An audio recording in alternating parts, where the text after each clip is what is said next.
Hey there! What was with the disappearing act you pulled right as the trial ended?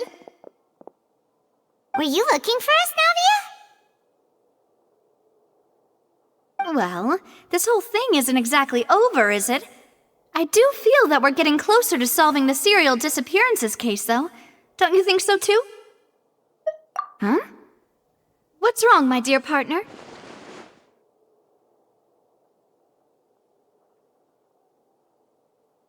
Besides, are you sure we're the ones who can crack a case that's been cold for decades now? And given that there's new evidence from the trial, there should be a trail of breadcrumbs for the Hydro Archon's people to follow now, right? Ah, I see. Well, I won't lie. I'm a little shocked to hear that from you. But I suppose you are just travelers who have only arrived in Fontaine after all. Sorry, I might have been too presumptuous. Don't say that, Navia. Ah, and we were having so much fun investigating with you, too. It was like having new waters flowing into a stagnant mire, causing new hope to spring forth, and the reflection in the murk to become clearer. Sorry about that. I'm a bit prone to nostalgia. Don't mind me. Wait, shall we have a farewell meal? You know, to commemorate our time as partners? Huh? Do we really need to get that formal? Well, guess you really did treat us as partners, huh? Well, I'd just like to have a proper ending to every important memory. That way there are no regrets later. Anyway, it would just be a meal, so it shouldn't take up too much of your time.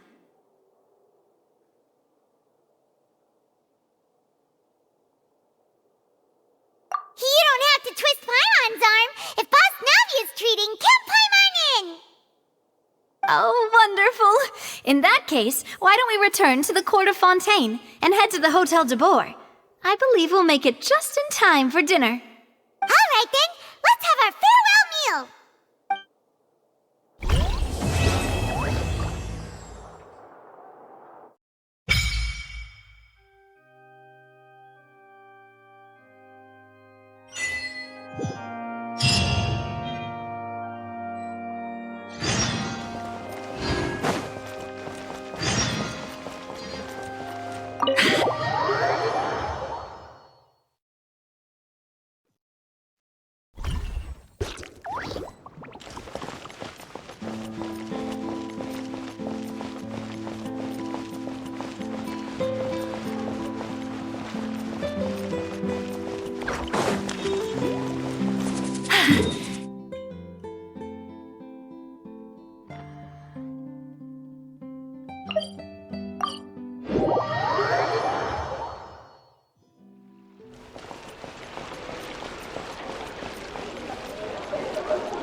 I came here several times with my father when I was little, but stopped eating here as often after growing up. I hope the food here will be to your taste. Oh, don't worry. We haven't eaten at a hotel like this in a while. Paimon's getting excited already. In that case, I'll go order for us first. Please wait here a moment.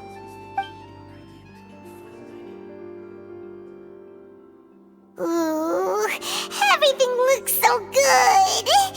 People in Fontaine sure know how to enjoy life. Why, of course. Go ahead, try whatever you like. If the food's good, I'll make a group reservation for the rest of Spina di Rosula next time. And if it's not? Well, then I'll still bring everyone. Albeit with only one dish per table.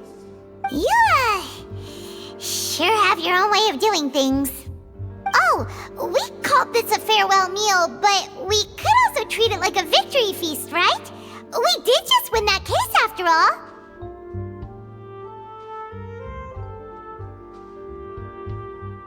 Oh, true. Very true. In that case, boss, we'll have another 2 dishes. Huh? Paimon didn't mean that you had to order even more food.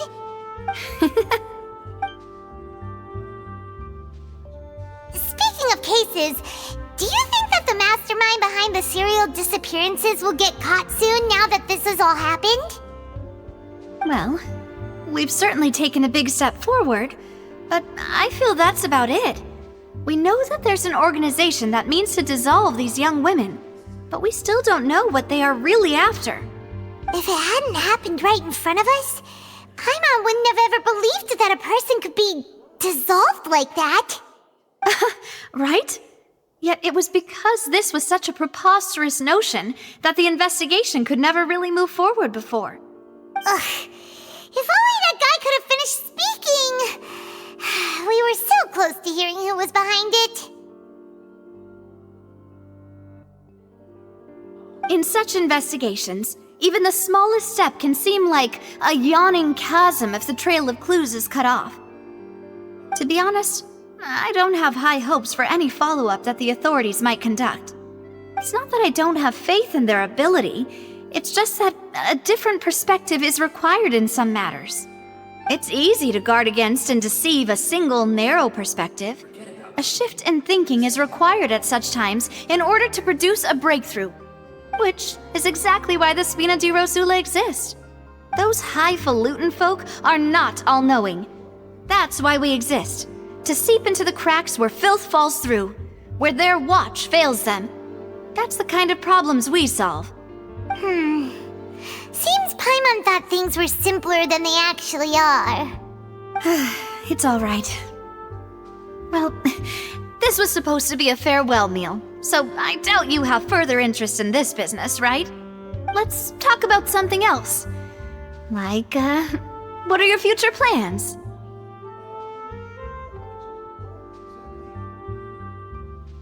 That's true. We didn't have a chance to speak to her after the trial ended. It didn't really seem like the right time or place to do it anyway. I see. So, your primary objective, which has been foiled so far, was to have a chat with the Hydro Archon. I've heard that there's a long line of people waiting to meet Lady Farina. I suspect you'll be waiting for quite a while, considering that you missed your chance today. Yeah, we've heard that she's super popular here in Fontaine, and that it'll be tough getting any of her time. Well, would you consider some more, unique ways? Perhaps even methods of, let's say, questionable legality? Guess that's Spina di Rosula's boss for you. Chock full of sketchy ideas. Well, what did you have in mind? Well, one way would be to infiltrate a performance troupe at the Opera House, only to abandon your act at the play's climax and ask to speak to her after the performance. I'm sure Lady Farina would be eager to see the ending, and would agree in order to finish watching the play, don't you think? Could you suggest something a little more practical?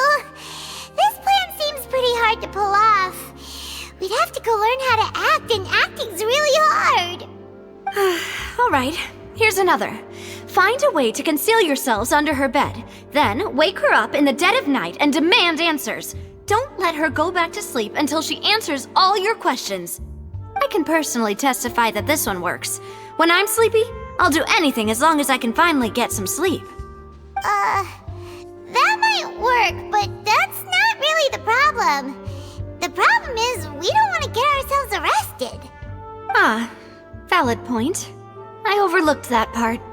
I was just thinking about leveraging a person's desire for sleep. All right, no more joking around. Perhaps you could... I don't know. Cut the line when she's on a break. You did defeat her in court, clearing citizens of hers from false accusations. False accusations she had nearly upheld personally. I imagine that she feels quite ashamed about the whole thing. You mean that if we catch her while she's on a break, she might be too embarrassed to refuse? Oh, that does make some sense. Why don't we give it a try after this meal? You know, strike while the iron is hot and all. Huh? Paimon, did you drink my Fanta? Was this your drink?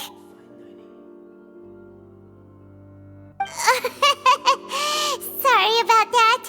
Paimon wasn't really paying attention and the cup was right next to Paimon. Would you like to order another? No, it's fine. We're just about done here. Alright. Honestly, Paimon wouldn't recommend Fonta anyway. It tastes kind of salty and icky. Is that so? Huh. Well, in that case, we'll have to blacklist the Fonta here then. If we're all finished eating, then I'll go pay. Yeah, we're stuffed. Thanks for the treat, Navia.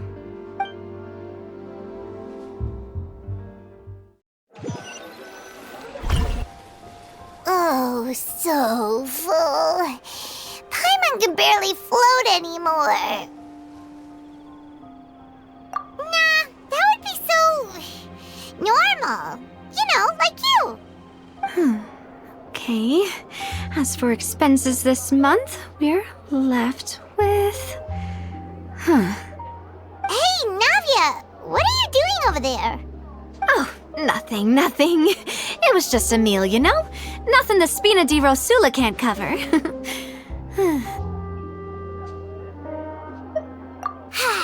Let's get ready to try to meet the Hydro Archon again.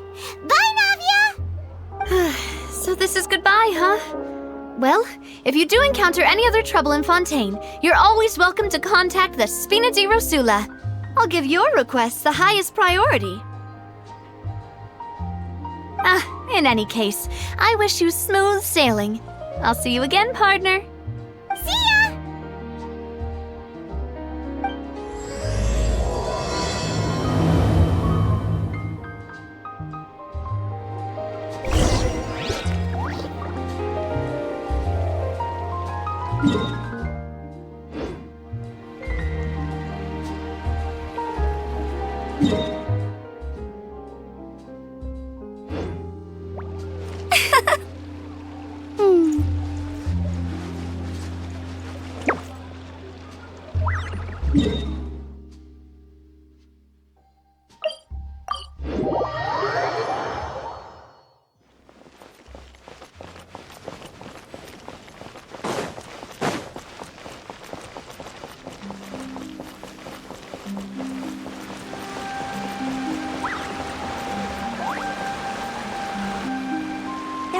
People around anymore.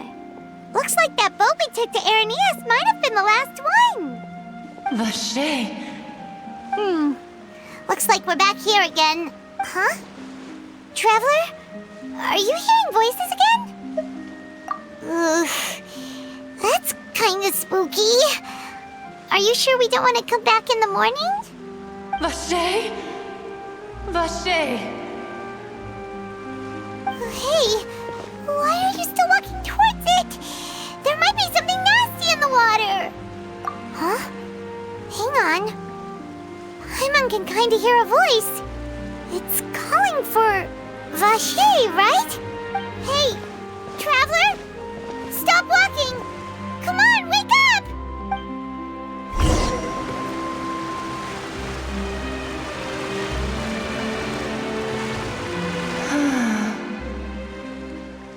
Vache, are you... my dear Vache? No, wait. You seem to be someone else. Do you know Vache? Do you know where my love is? Wait. Who am I? I'm very sorry. I fear I do not know. My memories feel like they have been washed away like a flood. So many fragments dissolved amidst the tide, never to be recovered. How much have I lost? How many things that I once held dear while on land have I since forgotten? Yes, that is what I was once. But now, I am but the consciousness of one who has lost their form.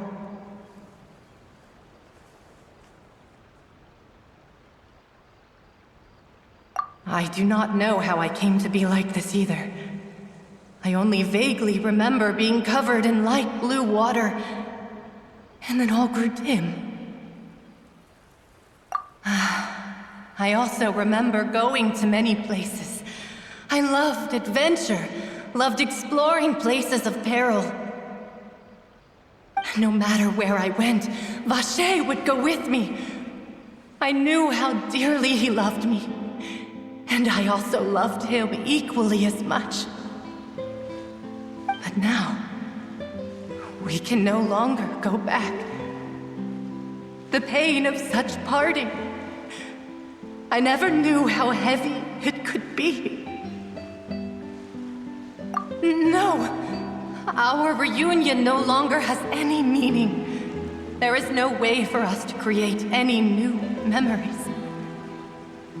The thought of me gives him no succor, so let it lie forgotten beneath the waters.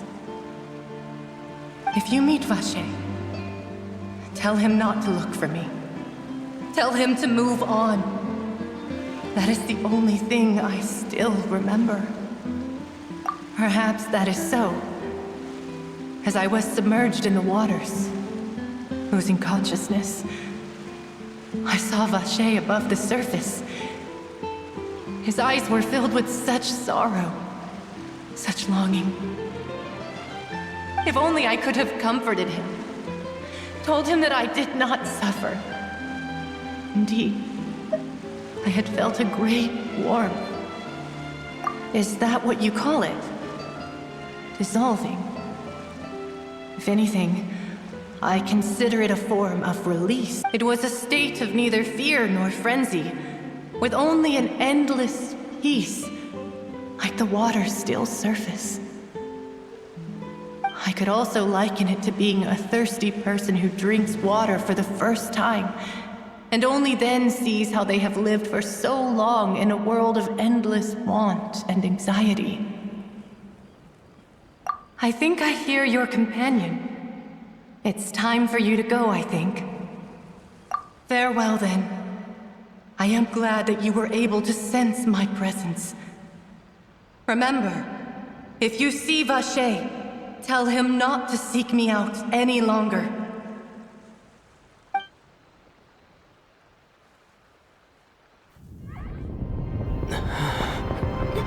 Wake up! Come on, hurry! Nami is outnumbered!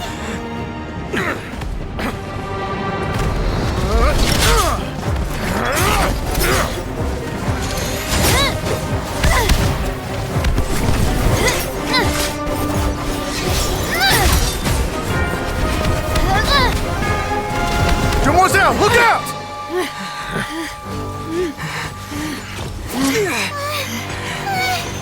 Dear God, it's a whole army of Gardamex.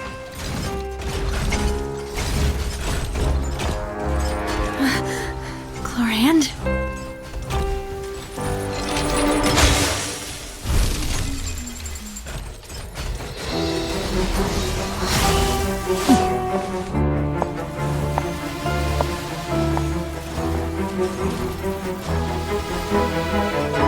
Quick, now's our chance!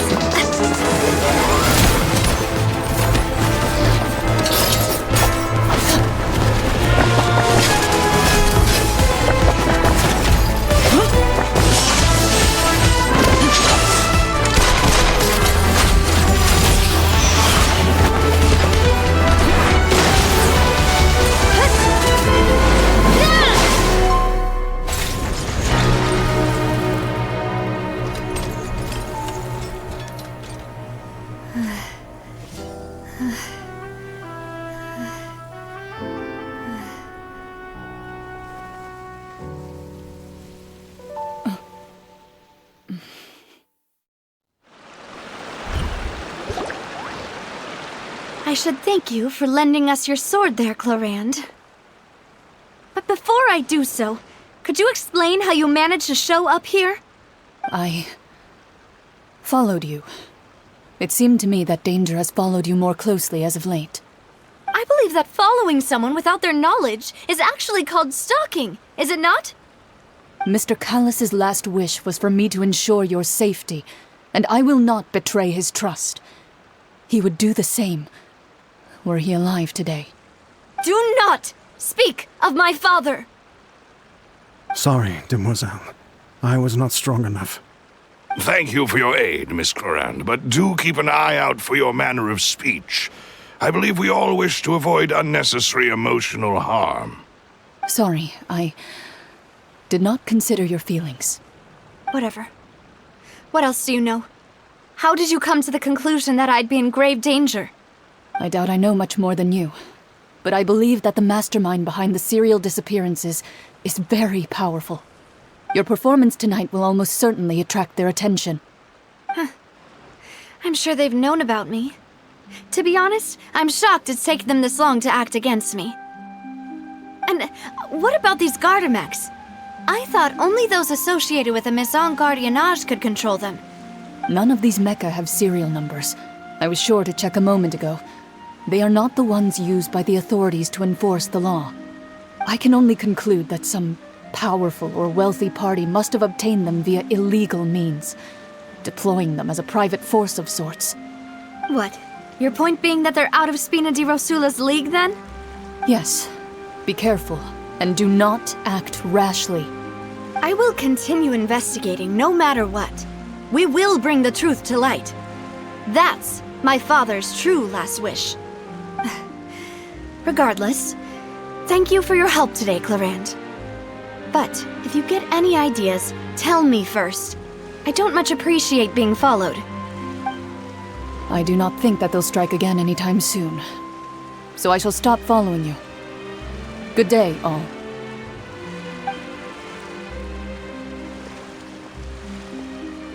Right. I suppose that's the best news we've gotten today.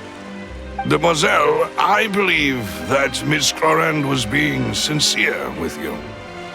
If we tried, we could attempt to thaw relations a little.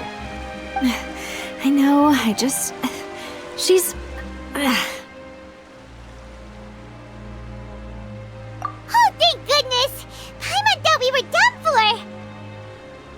Those Gardamex came out of nowhere while you were unconscious, and Nadia and her gang saved us!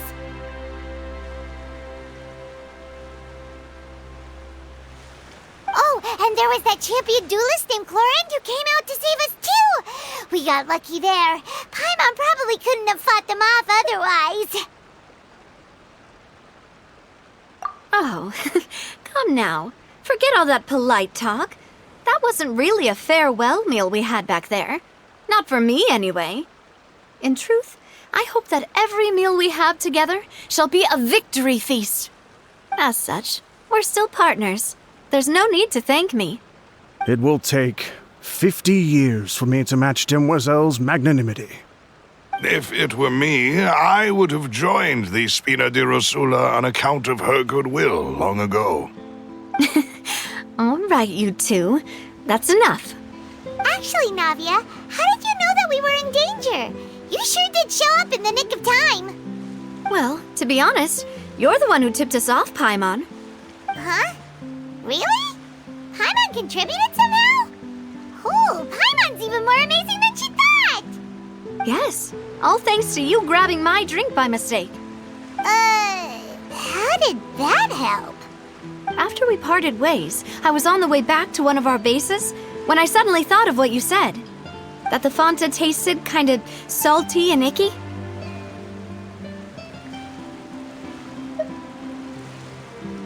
Fanta only comes in sweet flavors, so how could it have tasted salty? The color of the drink, if I recall, had also been a bit off. So the Fanta had been spiked with water from the primordial sea? Yes, so if you hadn't drunk that cup for me... Spina di Rosula is preparing the grandest of awards for you as we speak for saving the boss. Huh? Really? I sent people to Hotel de Boer to investigate, but whoever did this left no trace at all. That's when I figured out that you might be in danger and hurried here as quickly as I could. But why would they go after us too? All we did was defend Linny in court and help clear his name. Ugh, now we're caught up in this mess too, aren't we? Well, you did foil a plan that they were probably pretty proud of, and almost got their name in the process. Speaking of which, did anything strange happen when you drank the primordial seawater? Well, it can't be a coincidence that the traveler fainted just now. He said that he heard that voice calling for Vache again. Oh, and this time Paimon heard it too. But it was real faint. Does this situation have to do with the primordial seawater then? Does that mean the primordial seawater raises someone's sensitivity to hydro when it's used on people who are not from Fontaine? That doesn't sound like too much of a bad thing, to be honest. New intel? While you were out cold? Well, let's hear it, shall we? Oh, that is important. Vache. That name doesn't ring a bell. I suppose he hasn't stepped forward as a witness in court lately. Since he saw that young woman dissolve, he was at least at the crime scene. But he never gave testimony or any information regarding people dissolving in the primordial seawater. Could he have been threatened? Yes, thank you. This is very important information indeed. We will continue to investigate. Oh, you mean you'll help us investigate? Well, you did say that our farewell meal didn't really count. That means we're still partners, right? And besides, we're in this now whether we like it or not. You're not gonna let those people who targeted us get off the hook so easily, are you, Traveler?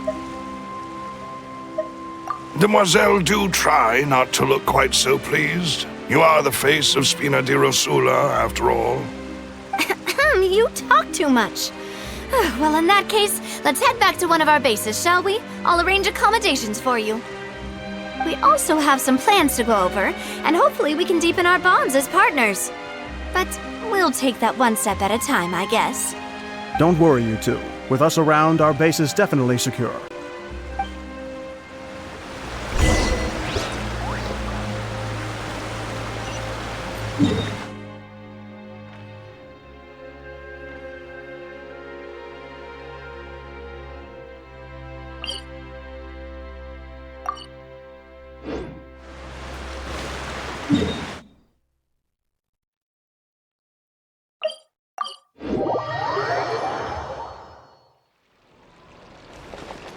Bet you can't keep up with me!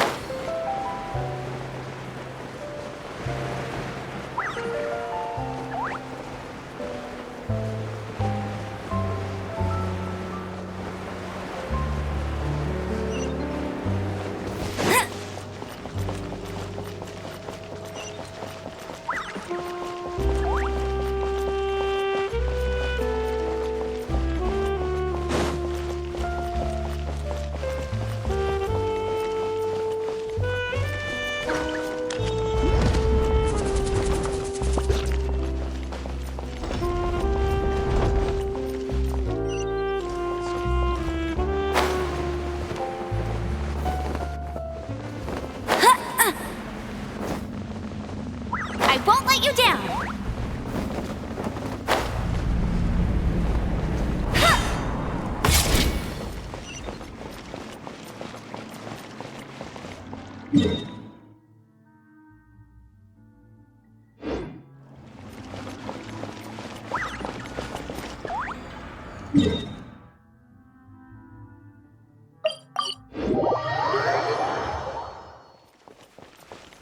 I'll race you there!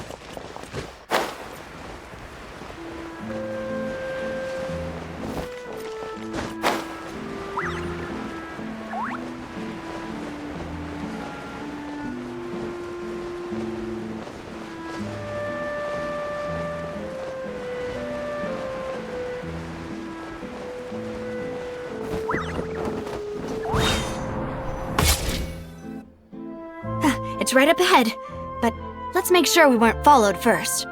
I've been keeping watch, Demoiselle. I haven't spotted anyone suspicious thus far. Very good. But let's not let our guard down for now. I shall find rooms for our respected guests. Thank you, Malus.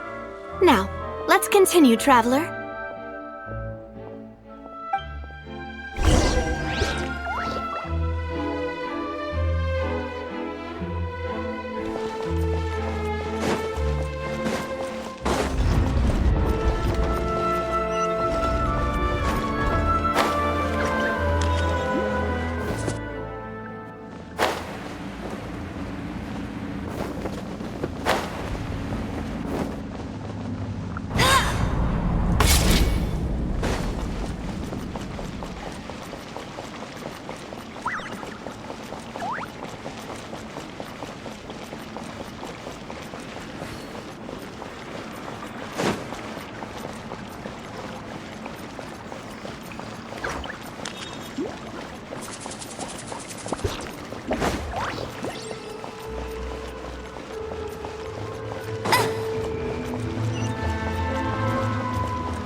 changing times.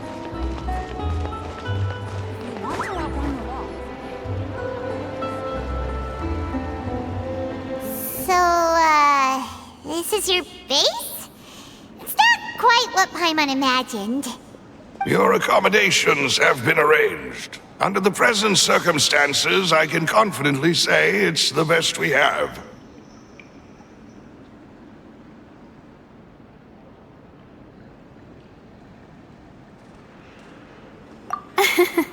Well, our funds have been a little tight lately. After all, we don't allow illegal or unethical profiteering. In fact, our funds often come from citizenry who support us. Seems like it's tough times for everyone. But if you have the support of the people, that does sound like it's worth it. To be honest, our financial situation was a lot better back when my father was in charge a few years ago. I'm afraid I'm not quite his equal. Your father... He was the previous boss of Spina di Rosula, right? How did he... Demoiselle, if you'll allow me to explain. No. I'll explain it myself. I suppose I couldn't run from this topic forever. And as partners, this is something I hope they can understand. My father's name is Callus. Yes, the same one they call Callus the Unfaithful in the streets. 3 years ago, he was accused of murdering his own friend. But he chose a duel to defend his honor instead of standing trial. He died in the duelist's ring. Oh no. But I do not believe my father was a murderer. I'm sure he was set up. At the time, I believed that if he only stood trial and was duly investigated, something amiss would crop up and prove his innocence. But strangely, he not only requested the duel himself, but rumor has it that even after being seriously injured, to the point where he could be deemed as having lost the duel, he refused to surrender, determined to die in the arena. 3 years later, I still don't understand why he did that. How could he protect his honor if he's dead? If anything, he gave up his chance to defend himself. The closest piece of info I have is that my father had been investigating the serial disappearances case at the time of his death. Ah, so that's why you're so determined to get to the bottom of that case. That's right. I've also tried to investigate the murder my father was implicated in, but I haven't found a single new clue in my countless reviews of the investigation records. However, I believe that if the murder case is related to those behind the disappearances, they must know something. I must know what really happened. Was my father coerced? Framed? Even if he really did kill his friend, I must get to the truth. If only he'd been more open with me when he was still alive. He even hid the fact that my mother died due to complications when giving birth to me. And now, here I am investigating his death. You really are a handful, aren't you, Papa?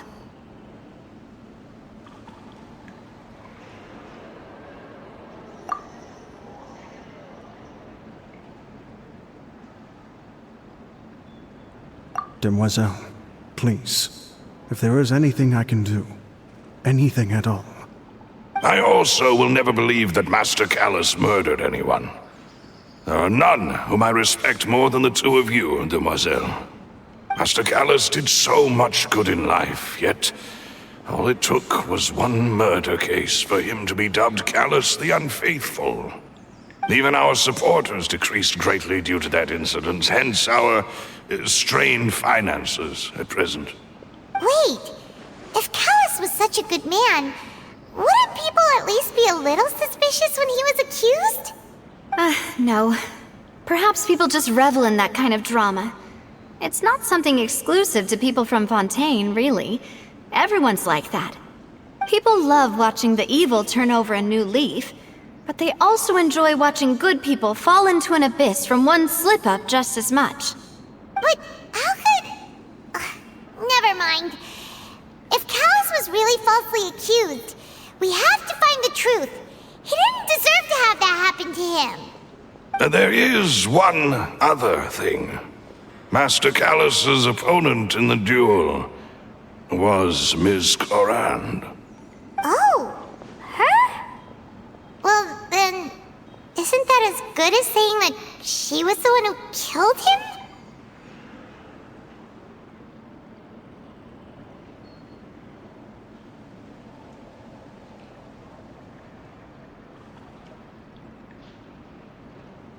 Yeah, that's not the sort of thing that you can just let go and move on from. Ms. Clorand has always placed great emphasis on the honorable nature of the duel. If her opponent doesn't yield, she will not stop either.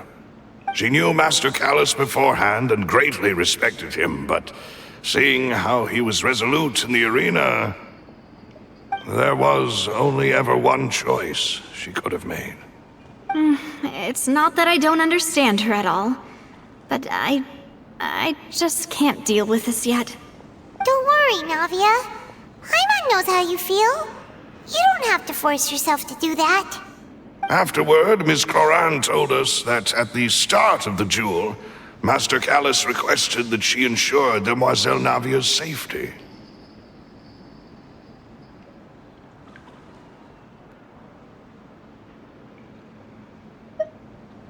Yes, that is our understanding as well. Oh, Papa. What madness drove you to ask the person who killed you to take care of me?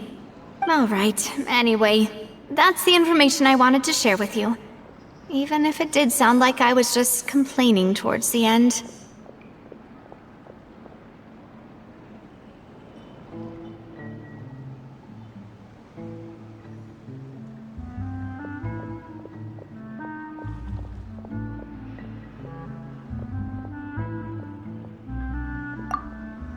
Thanks. You two should go and rest. This was quite a day after all. Yeah, Paimon's beat. Please, relax and get some sleep. We will ensure you rest soundly.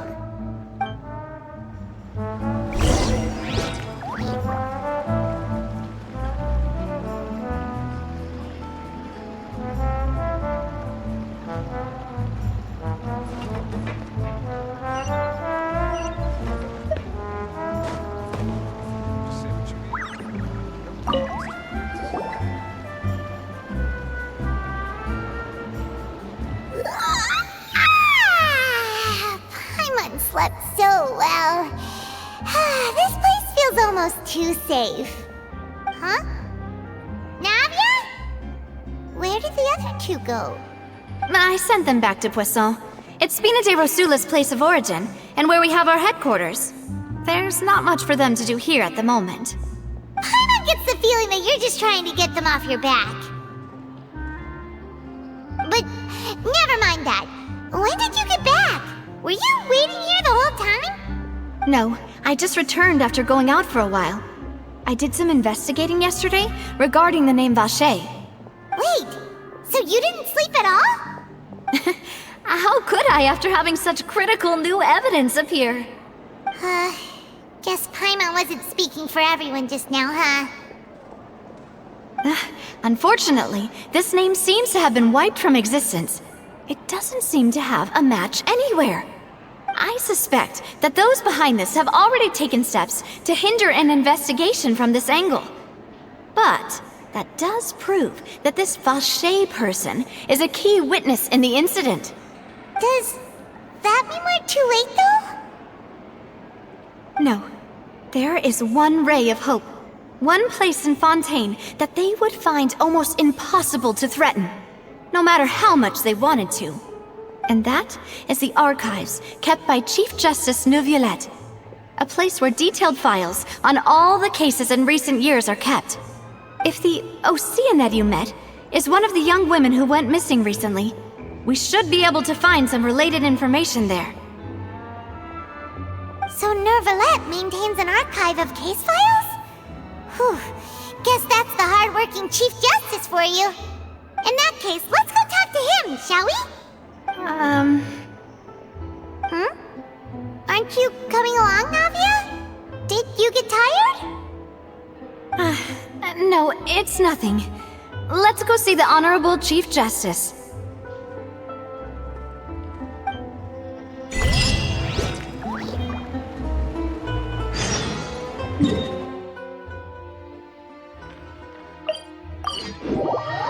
The palais is right up ahead.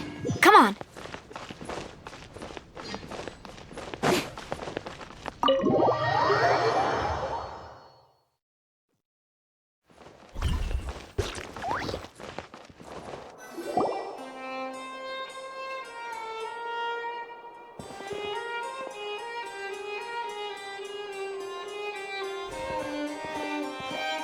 Halt! Please state your business here. The Chief Justice is presently occupied with official matters. This place does look pretty heavily guarded. Guess that proves that Nervalet's files are really secure. Hey, don't you recognize us? Huh? Who are you?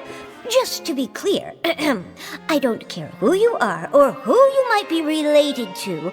Our rules make no exceptions. See? They've got great discipline, too. Yep. Paimon can tell. If you're here just to crack jokes, I can point you towards the exit. Unlike some, we're busy, so please leave if you don't have a reason to be here. No. What I meant to say is, shouldn't you remember us from a few days ago? We were at the trial of the great magician Linny. Oh, yes, I remember. I read about it in the Steambird. You must be Linny's attorneys. It's all coming back to me now. We're here today to report and archive some information on a follow-up case. Is that even a thing? Of course. Don't worry. We're here on official business. You can trust us. All right then, I'll let you through. The Chief Justice is just inside. Thanks so much.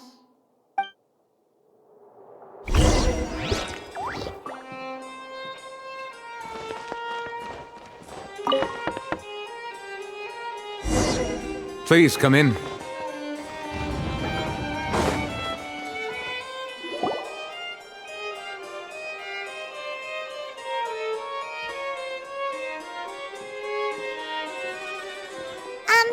Sorry to barge in, Monsieur Nervalet. We only lied to get in because we didn't know any other way. It's all right. Please let me know how I may be of assistance to you. So you're not mad at us? We're looking for a man called Vacher. He may have been an eyewitness in the serial disappearances case. If we can find him, we may be able to unearth some key information on the case. Ah, I see.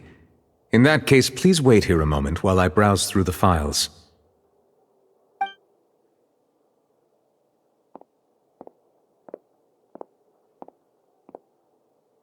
Who knew that Nervalet would be so easy to talk to?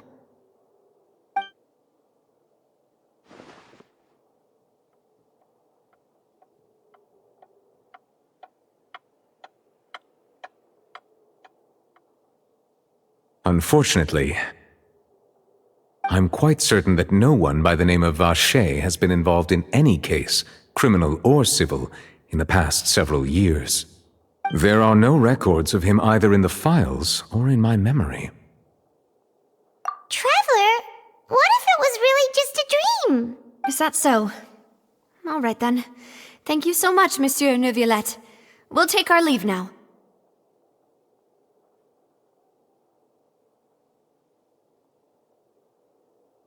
Ahem.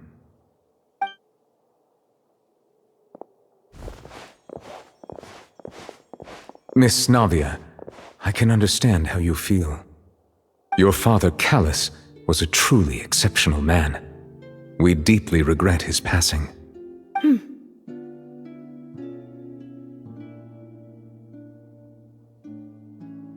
And what are you trying to say, Monsieur Neuvillette? Are you trying to console me? Extend your sympathy? Or just express some tendril of regret? No. You are not trying to do any of that. I can hear it in your voice. There's no emotion behind your words. You only said those things because you felt like you should. It's just like last time. After my father took his place in the duelist ring, I pushed through the guards to talk to you as a last resort. You even told me then that you thought there was something fishy with the case, yet you still allowed the duel to go ahead. In your eyes, the value of a human life is nothing compared to those cold laws you hold so dear. If you truly regret my father's death, then why didn't you call a stop to the duel? Why didn't you give me the power to stop him from throwing his life away? Why did you just let him die, despised and hated by all? Everything was hanging on a thread at that moment. Just the tiniest effort could have changed everything. There are still so many things I never got to tell him. So many questions he still owes me answers to. If you really have no heart, then just look me in the eyes. I, Navia, will show you the true meaning of regret. I'm sorry, Miss Navia. You and my father are truly alike. You keep all kinds of things in your heart and never say a word to anyone. It's not so much that you can't feel, but that you would never express anything. Oh well. In any case, everyone already knows full well the apathy of the Chief Justice. My apologies for taking my emotions out on you, Monsieur Chief Justice. Let's go, Traveler and Paimon.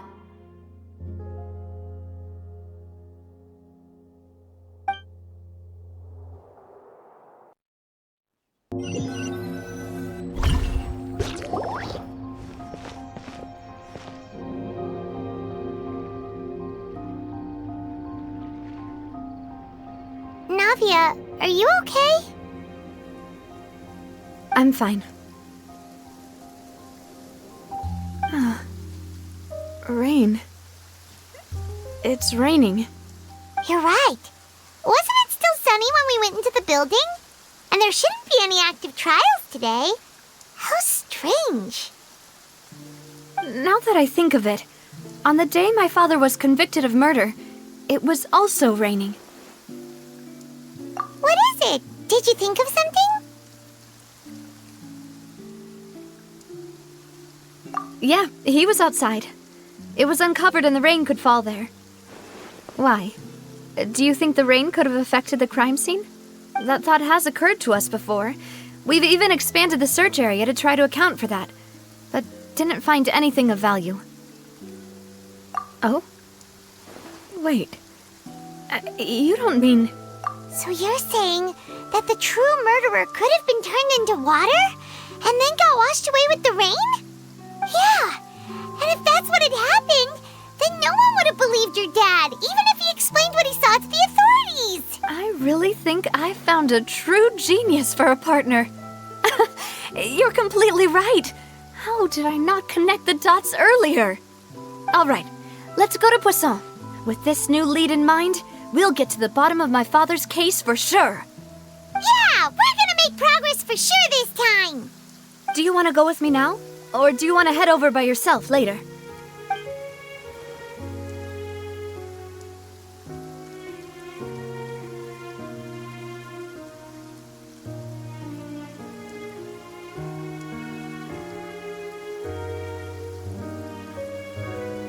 Great! Let's go then!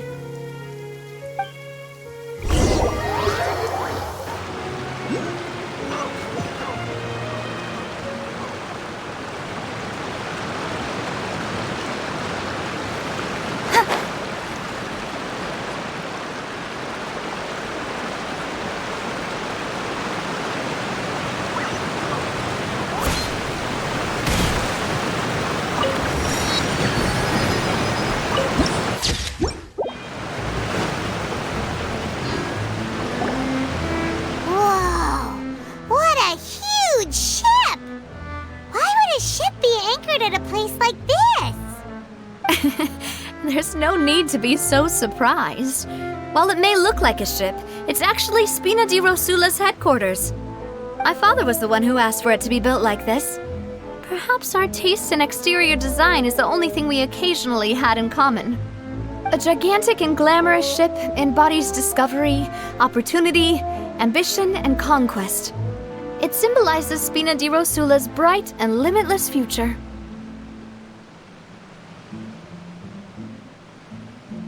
And Paimon thought you were bluffing when you said Spina di Rosula had a glorious past. Paimon was confused why a group with such a history would live in the sewers. But now that Paimon has seen this ship for herself, she's been convinced. Well, Poisson is where Spina di Rosula began, after all. It's our main base, our home.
Melus, we're back!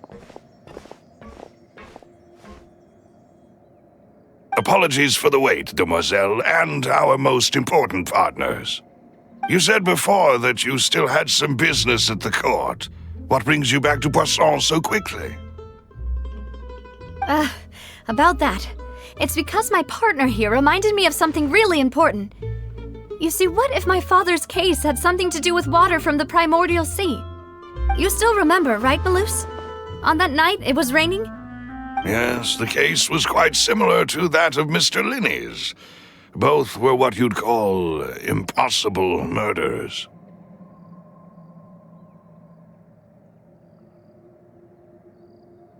Could you tell us a bit more about what happened before? Yeah, of course. Many years ago, something called synth began to gain popularity in Poisson. At a glance, it was a kind of drink that could excite your mood and produce many pleasant hallucinations.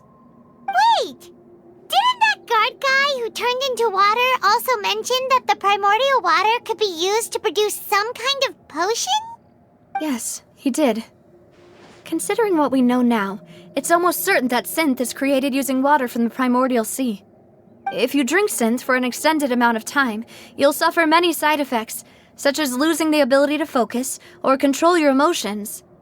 And if you were to stop drinking it completely, you'll experience flashes of paranoia and anxiety while lacking energy to do anything. It's an extremely dangerous substance. As he oversaw Poisson, my father was compelled to put a stop to synth abuse and called for a complete ban of it. Boss's uncompromising attitude incurred the synth vendor's wrath, but no matter how much they threatened or bribed him, he refused to yield.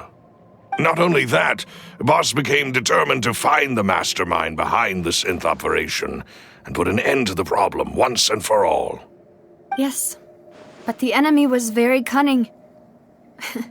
So he could never get anything out of the dealers, all of whom only sold the stuff and weren't privy to the rest of the operation. Recognizing that, my father decided to contact the dealers in secret and cultivate personal relationships with them. Finally, he was able to convince someone to become his informant. The man's name was Jacques. He felt greatly ashamed about his work after seeing many families destroyed by synth abuse. That night, my father hosted a banquet at his countryside estate. He planned to meet up and exchange information with Jacques over some food. But then, we heard 2 gunshots from the courtyard. We raced to the scene and found my father, still holding a gun, and Jacques, who was already dead on the ground. Huh? How happen? Aren't they on the same side? Sounds just like Lenny's case, doesn't it? In both cases, the culprit seemed obvious, but neither appeared to have any motive at all. Looking back on it, though, I now believe the most important clue was something we all overlooked at the time. There were pieces of clothing left at the scene. Precisely. It's all thanks to you that I made the connection now. Back then, we all just thought they were some costumes that Jacques used to disguise himself at the banquet. But, considering it now, it's almost certain that they belong to a third person at the scene. With one extra person, we'll also need to reconsider why the 2 shots were fired.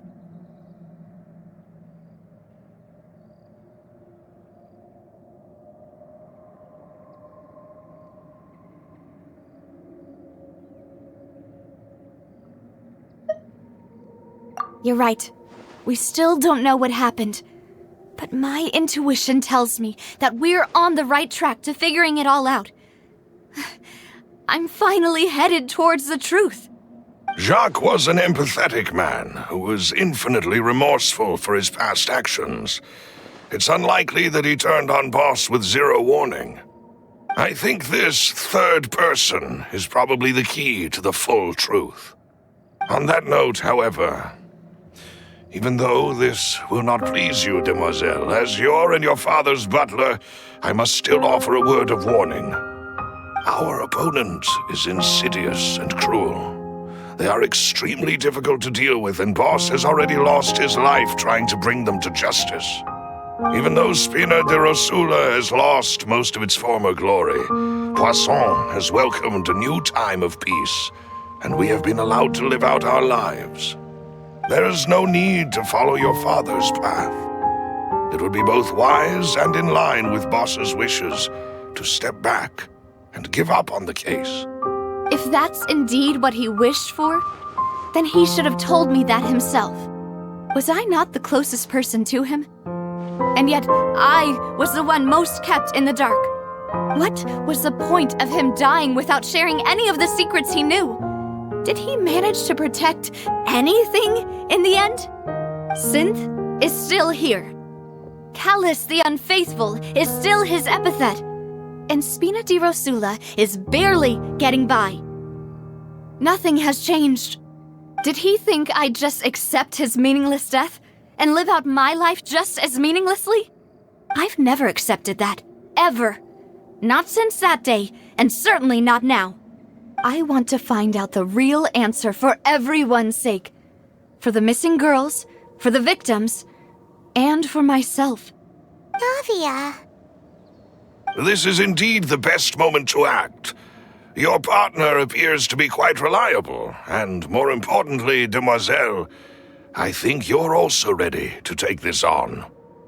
So you do know something else, Malouse?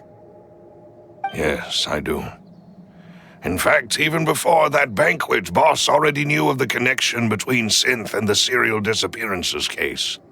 But what drove all the tensions to the boiling point was the revelation that you, demoiselle, had been selected as the next target to disappear. What?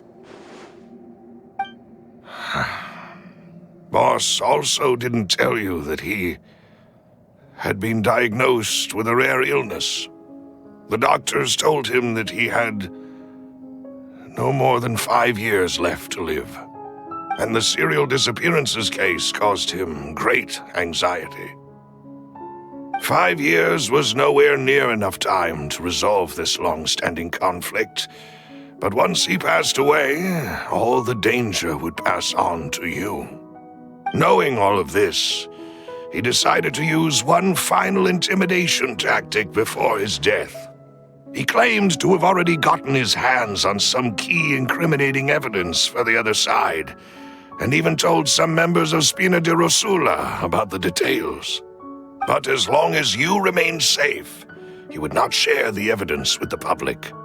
If something were to happen to you, then he and all those he told would immediately expose all they knew about Synth and the disappeared victims. Right, so nobody would be able to get off scot-free. As we've seen, Boss's tactic has worked. Even though Boss has been gone for a long time, The other side has not tried to take Demoiselle's life. No, I don't believe it. He never appeared to look sick to me. No father wants their daughter to see them weak and haggard, especially someone as proud as Boss. To him, dying in a duel and suffering lasting dishonor as the unfaithful was still far preferable than losing face in front of his daughter. So he chose to die in silence, so that he could protect me. I'm afraid you're not understanding this correctly, Demoiselle. What Boss wanted to hand to you was not a parasol, but a sword. If Boss's spirit could hear you telling me that you want to find the answer for the sake of everyone involved, I'm sure he'd be extremely proud. That fool. Couldn't he have just given it to me straight? No. He might have set up everything precisely because he never thought I'd be able to understand him. Is that the amount of confidence he had in me? And what if I was never able to make it to where I am now? Yeah. I suppose that's true. With the way he'd set things up, if I had wanted, I could have just lived out my life without a care in the world. But thankfully, he rarely talked to me about complex matters, and thus understood little of me as a person. In this case, he really didn't need to give me an easy way out. Malus, what was the key evidence that he shared with you? It's the location where synth is produced. Essentially, it's the enemy's headquarters. When he was threatening the enemy, Boss didn't share the specifics of the incriminating evidence he found. But if you want to use it against the enemy, you'll still have to take several things into consideration. Why? If we know where the place is, can't we just go storming in? You mustn't forget that we're fighting against a mysterious and dangerous organization that's been in operation for decades. There's no telling what might be lying in wait at their headquarters. We also have no idea what kind of evidence we may be able to find inside, nor what people we may be able to capture. But a single visit to their headquarters would be tantamount to a formal declaration of war. The worst case would be that we leave empty-handed, but also open ourselves up to full retaliation. Then, in that case, why not work with the Fontaine authorities? Well, you saw one of them dissolve during Mr. Linney's case. We have no idea just how thoroughly they may have been infiltrated. That's true. Seems my father really had no choice. But things are different now. It should be a lot easier to prove the other side's guilt, now that we've connected Synth with the disappearances case. You sound like you've put a lot of thought into this, Malus. I am the butler, after all. I live but to serve the boss and Demoiselle's will. I've always been willing to take on any kind of risk for your sake. But considering my relative lack of ability, I've spent my time keeping secrets, performing basic investigations, and waiting for the right time to come. Thank you for all of that, Malus. Have you discovered anything new in the past few years? Let me think. One conclusion I came to was that the enemy must be quite familiar with Spina di Rosula, or at least have an informant planted here. When I announced orders to the organization's members on Demoiselle's behalf, I used to deliberately keep a few people in the dark and observe the reactions of the synth vendors. If the vendors didn't change their plans, then the individuals informed of our orders must be innocent. If the vendors packed up and fled, however, then someone must have given them the news. After several rounds of testing and investigative tracing, I've narrowed the suspect list down to 3 people. The first is Florent, Spina di Rosula's senior advisor. Huh? Florent? Yes, surprising, isn't it? He was one of the people Boss trusted the most, which also means that he was someone who understood Boss really well. Thanks to his position within Boss's innermost circle, he always knew our upcoming plans and could thus avoid capture this whole time. There's someone else like him too. Marcel, the head of Confrérie of Cabrières. Uncle Marcel.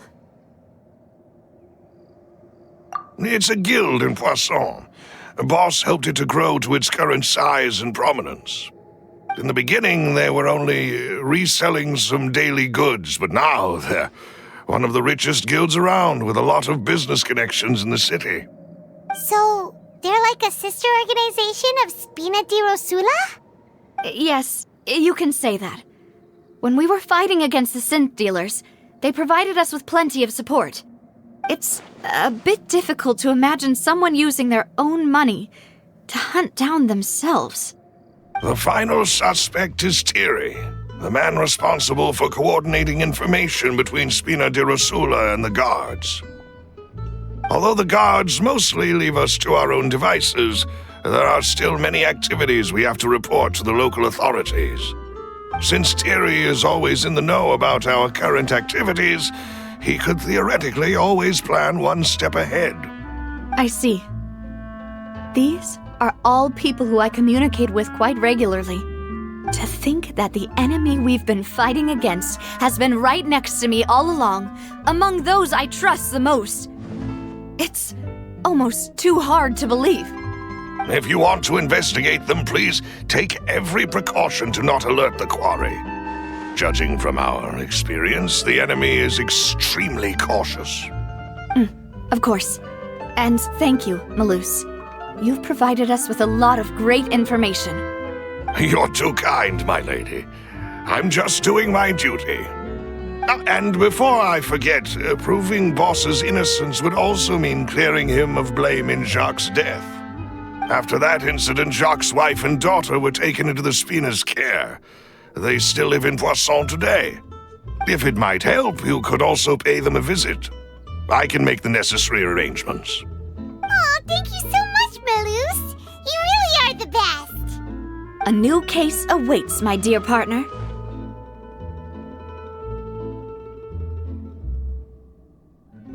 I hope we can work together to uncover the truth and end this case once and for all.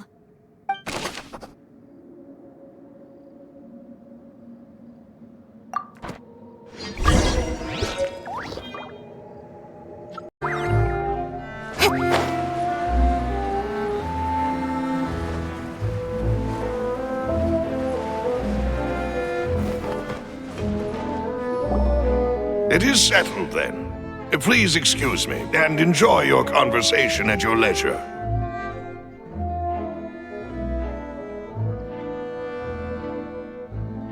Thank you for arranging everything for us, Malus.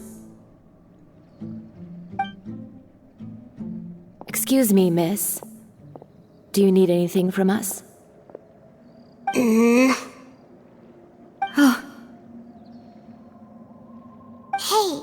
Navia's all quiet. This isn't like her at all. I'm sorry that I only came to visit after all this time.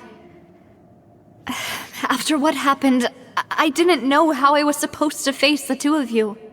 Ah, if it's about that, there's no need to apologize. After my husband died, Spina di Rosula sent us a lot of mora and support. I understood your guilt and apology to be genuine. But aren't all of those things nothing compared to the loss of Jacques? I can understand the kind of pain that comes with losing a father so needlessly. You don't understand at all. I didn't know how to face you, because I didn't know what I could possibly bring as a consolation gift. I know only the full truth could bring closure to you, and to all of us.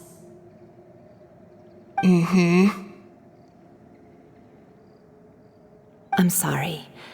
I appreciate the sentiment, but you don't have to carry all that guilt.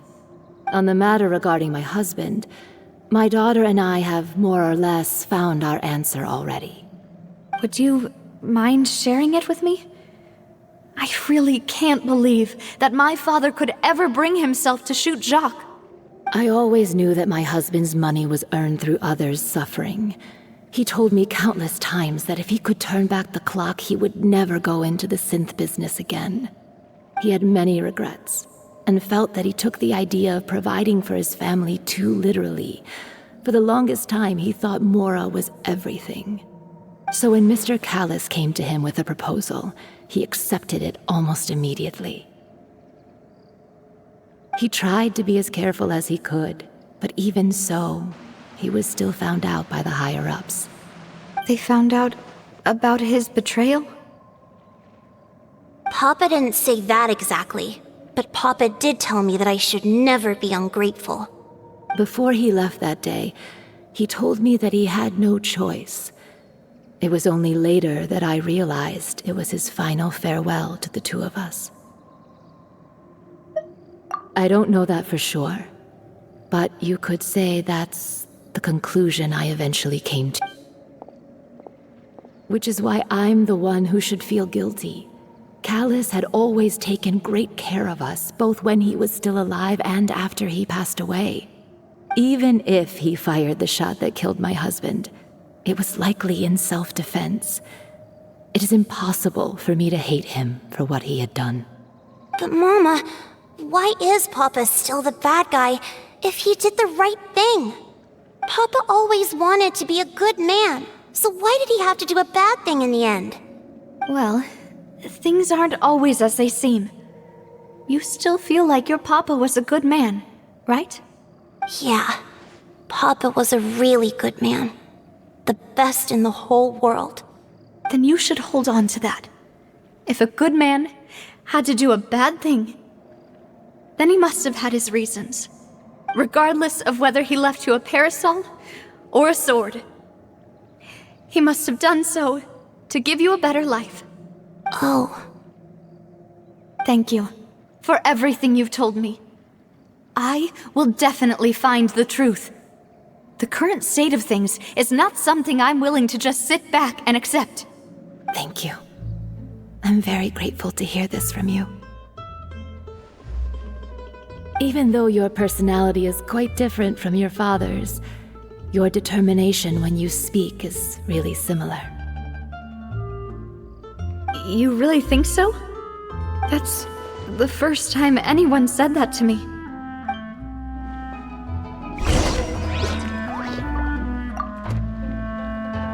I'll leave my husband's case to you.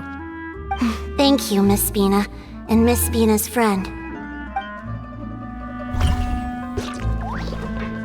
Are you okay, Navia? I'm fine. Don't worry. Let's investigate the 3 suspects next. Florent should be nearby, and we should be able to find Thierry and Uncle Marcel in the city. I'll get myself together on the way, so please don't worry.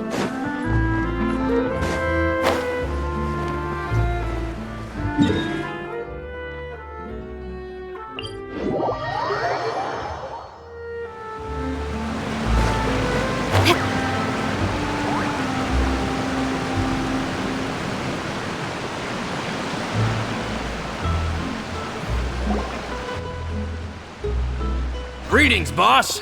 How may I be of assistance today? I'm sure you've heard about what happened at the Opera House. Someone got turned into water right in front of us. Yeah, I've heard. With something that dramatic, I'm sure journalists will milk it for all it's worth. And it'll be all the talk for the next several weeks. It also reminded me, on the day that the incident happened with my father, it was raining outside, and we found some clothes left at the scene. After my partner here put the dots together for me, I feel like we should try to reopen his case. Can you do me a favor and try to recall what happened that night? Let me think. Mr. Callis was feeling pretty upbeat that day. So he was drinking and bantering away with us at the table. After that, he told us that he wanted to go get some fresh air. So we let him go without thinking much of it. Who knew that we would hear 2 gunshots ring out right after? My first reaction was that Mr. Callis's life was in danger. So I grabbed my holster and made a mad dash toward the scene. But when I got there, it was already too late. Mr. Callus was standing over a dead body with a gun in his hands. All we could do was look back and forth at each other, not knowing what to say. So you also remember 2 gunshots then? Indeed. The guard said that the first shot didn't hit anyone, while the second killed Jacques. But I've never really bought that explanation. Reason being, Mr. Callus had left his gun on the table. I even made sure to confirm that before running to the scene. But according to the guards, that doesn't mean he couldn't have had other guns on his person. About the clothes left at the scene that you mentioned, do you think there was a third person there who was turned into water?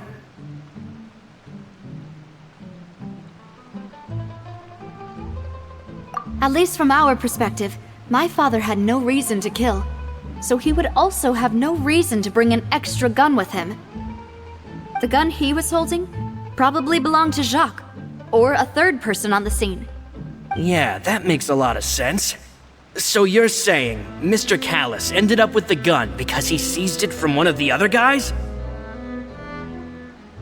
But hold on. If that's what had happened, then why didn't he share the truth with any of us?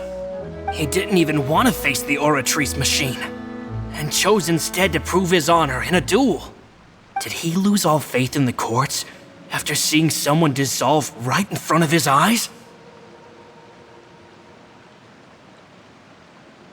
About that, Malus told me a thing or two.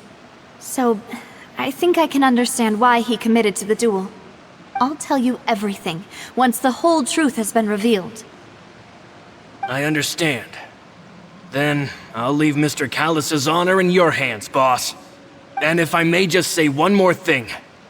The whole Callus the Unfaithful epithet has been a thorn in my side since the day it was invented. Many people have laughed at me for still calling him Mr. Callus, even after so many years have passed. But it was Mr. Callus's trust that allowed me to rise through the ranks of Spina di Rosula and live the life I lead today. No matter what others might say, he'll always be the man I respect the most. And he'll always be my boss. Don't worry. I will definitely find the truth. You and all our other comrades at the Spina deserve to know the truth as well.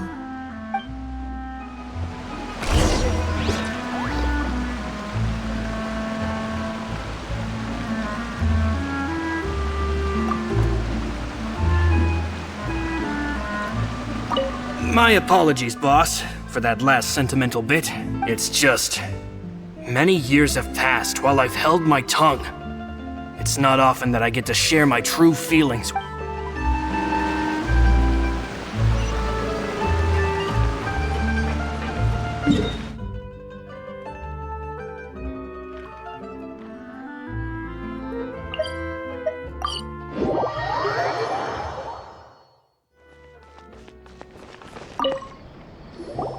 Hey, Thierry! It's me! Oh, now, what brings you here, Miss Navia? I've heard that you made quite the name for yourself at the Opera House. Oh, so you've got news of that already. Oh, okay. Hey, I'm also a member of the Guards, you know. The way you make it sound, people would think I was sent off to Poisson because I had done something wrong. Are you sure there isn't a little bit of truth in that? Under normal circumstances, shouldn't you have been called back to the city already? I mean, where I work is really up to me. Let's just say I enjoy the ambiance of Poisson. Callus did a fantastic job running the town, building Spina di Rosula from the ground up and clearing many obstructions in my way. It would be next to impossible for me to find a similarly easy but high-paying job in the city. Anyway, enough chit-chat. Are these two friends of yours? You, here for some formal business? Yes. These two are my partners. What happened at the Opera House made us realize that Linny's case and my father's may be related. We're trying to reinvestigate the details of my father's old case. Ah, I get it. You think there might be more to the case now that we know people can be dissolved into water, right? I was also flabbergasted when I first heard of it. If you want to go through the original files from your father's case, I can help you look for them. That'd be much appreciated. Thank you. Actually, I have another question. Do you have the authority to dispatch Gardamex? Of course. Without them, I couldn't possibly handle Poisson on my own. Why do you ask? We definitely can't use them to forcefully get more evidence for your father's case. Well, you see, just recently, we were attacked by a horde of unnumbered Gardamex in the city. So, if you hypothetically wanted to do something against me, all you would need to do is get rid of the mecha serial numbers and send them after me. Then you think too highly of my abilities. Dispatching mecha is very different from controlling them. If I had to make an analogy, when you order a dish, the chef will make it for you. You can ask the chef to cook, but not to massage your shoulders or carry your baggage. If you try to make unreasonable demands, the chef would just think you're out of your mind and ignore you completely. The same goes for me and my Gardamex. Removing a serial number is also not as easy as you might think. There are a lot of complex steps to it, and it's almost impossible to keep it a secret. So I can promise you, those mecha were definitely private units. They're certainly not cheap. So, whoever their owner is must be super rich, powerful, or both. Now that you mention it, though, being in the synth business would definitely be profitable enough to afford... Oh, then you're officially in the clear, Thierry. Oh, well, thank you for the vote of confidence, Navia. Jokes aside, I'd like to wish you all the best with your investigation. I'll be staying in the city for a little while, so just come find me if you need any support from the guards.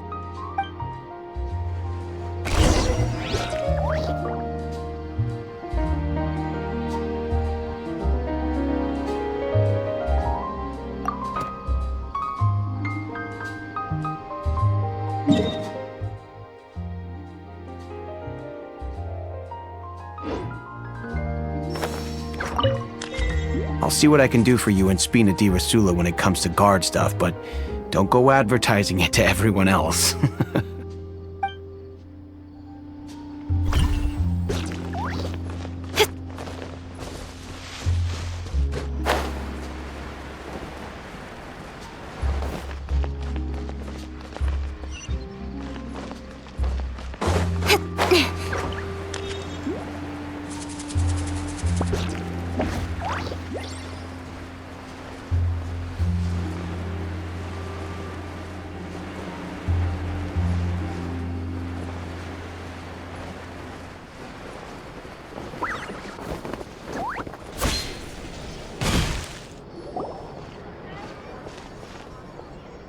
Hello. How may I help you?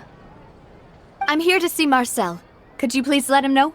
You can just say Navia's looking for him. Sure. I will let him know right away.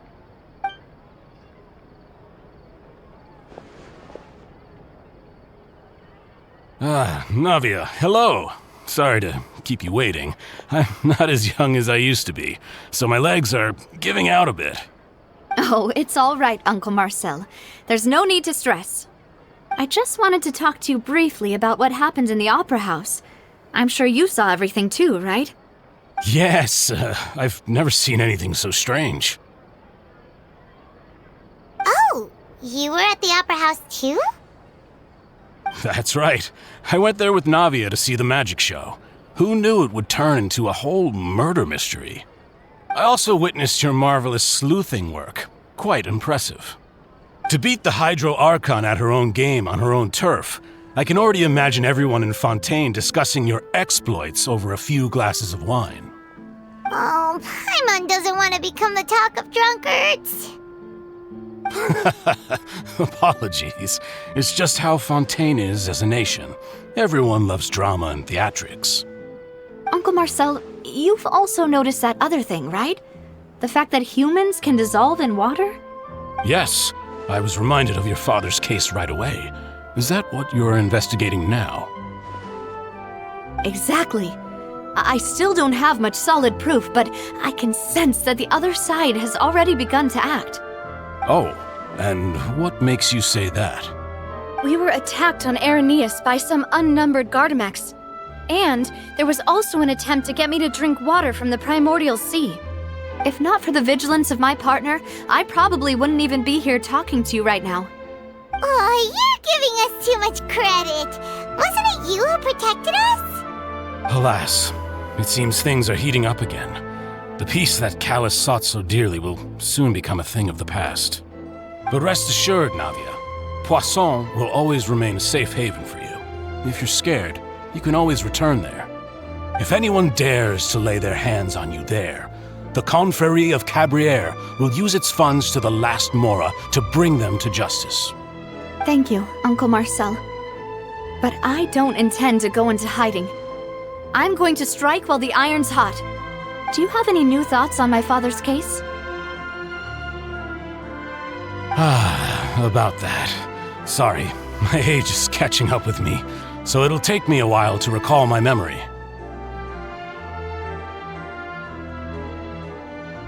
The Confrérie was responsible for that banquet, so I was out and about the whole time making sure things were running smoothly. I didn't even have the time to drink with the guests. Then I heard the sound of a gunshot, and the rest was history. Oh, it's okay. No need to push yourself. We'll ask around some more, see if there are any valuable clues elsewhere. Sounds good. Just let me know if you ever need Mora. All my wealth comes from Callus's patronage and support. I'll spend however much it takes to clear his name.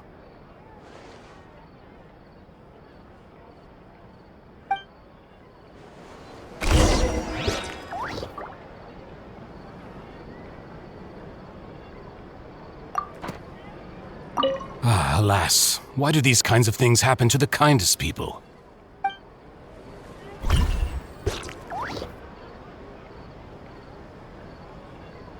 This can work. I'll just treat them as new samples.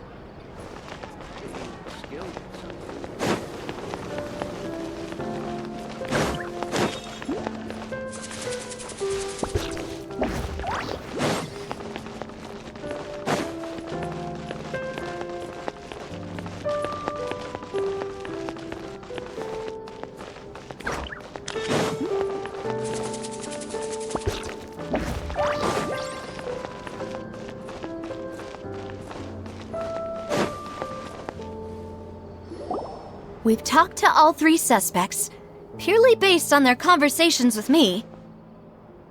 None of them sounded particularly suspicious. I suppose that's to be expected, though. If a single conversation's all that's needed to find them out, then my father wouldn't have needed to investigate the case for so many years. Anyway, even though we didn't make a breakthrough, let's still compile what we were able to find. But where should we start? Ah, you're right! Flora mentioned that Callus probably only ended up with the gun because of circumstance. That makes sense. According to Jacques' family members, he already told them that he had been discovered, and that he had no choice before he left home that day. If I had to guess, he probably received an order from the synth boss to kill my father. Had he refused, he and his family's lives would have been forfeit. So, Jacques fired the first shot?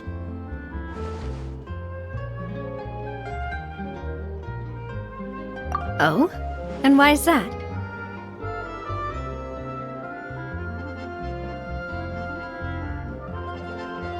Ooh, that's a good point. Jacques probably already knew that he was just being used as a tool for murder. And once he had completed his mission, he'd be of no more use to his boss. So, what would make more sense from his perspective would be to turn his back on the Order and seek protection from my father. Makes sense. But without evidence, that's still just a theory. Besides Jacques, the attack from the Gardamex has been bothering me quite a bit as well.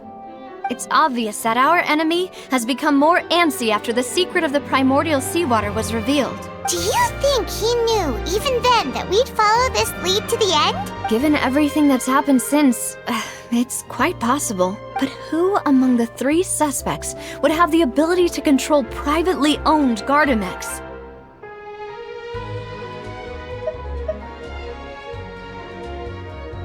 Uncle Marcel? My father did really trust him. And they worked together on a large number of projects. Maybe that's how he got to know Jacques. And with funds from the Confrérie, he could also afford a large number of Gardamex. It's still really hard for me to imagine, though. After all, Uncle Marcel has been around since I was just a child. Also, wouldn't this mean he has been spending a whole lot of mora and energy to fight his own synth business?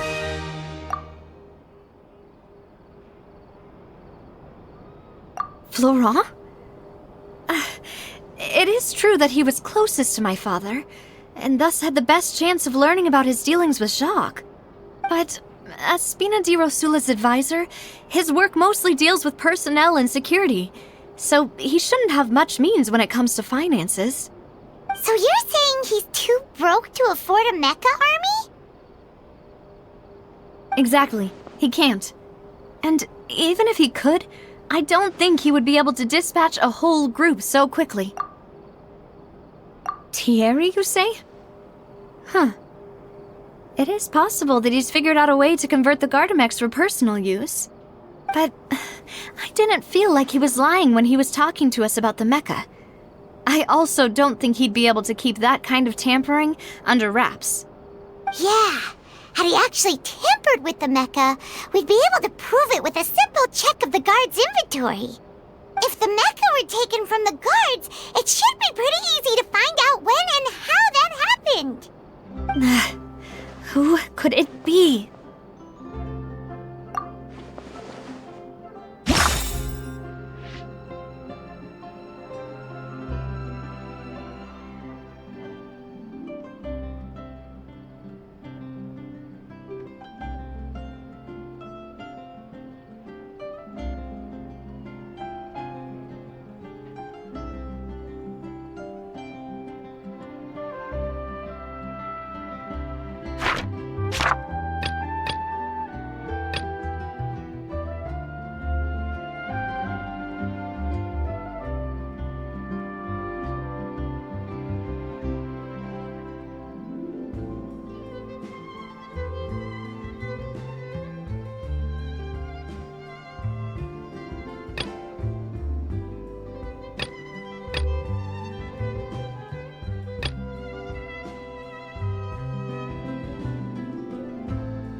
You know, if you think everything through, Uncle Marcel is indeed the most suspicious of them all. Could we be missing other suspects? Malus didn't know about the people turning into water thing when he narrowed it down to these 3, did he? Malus has always been very reliable, and his judgment of others' trustworthiness has been fair and well considered. When he laid out his case for the 3, the rationale he gave me made a lot of sense as well. The suspect is knowledgeable about the Spina's internal affairs, has the means to dispatch Mecha to assassinate us, and possesses significant intellect and foresight. Even if I don't want to believe it, I'm starting to see how things could all tie back to Uncle Marcel.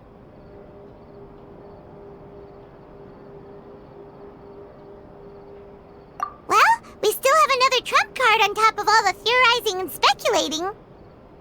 Yes, Malus did say that charging straight in there would be extremely risky, but we don't have any other options right now. We need far more solid proof before we can hope to go charging in on our enemy. Navia, here you are. Oh, I've been looking for you. Huh? Aren't you the guy from the guards? Did something happen? Yeah. News came from Irenaeus just after you left. We've got another trial on our hands. Wasn't that place built specifically for holding trials? What's so newsworthy about this one? I know. but they said the person they're putting on trial is a Fatui harbinger called Tartaglia. What? Is that someone you know? Yeah, we know him. Maybe even a little too well. Well, he's been accused of being the true culprit behind the serial disappearances case. It's absurd, don't you think? Wait, how? None of our investigations have had anything to do with him. That's what I thought was strange about it, so I came to tell you the news right away. If the charge against him stands, then it'll be next to impossible to get the guards to support any of our planned investigations.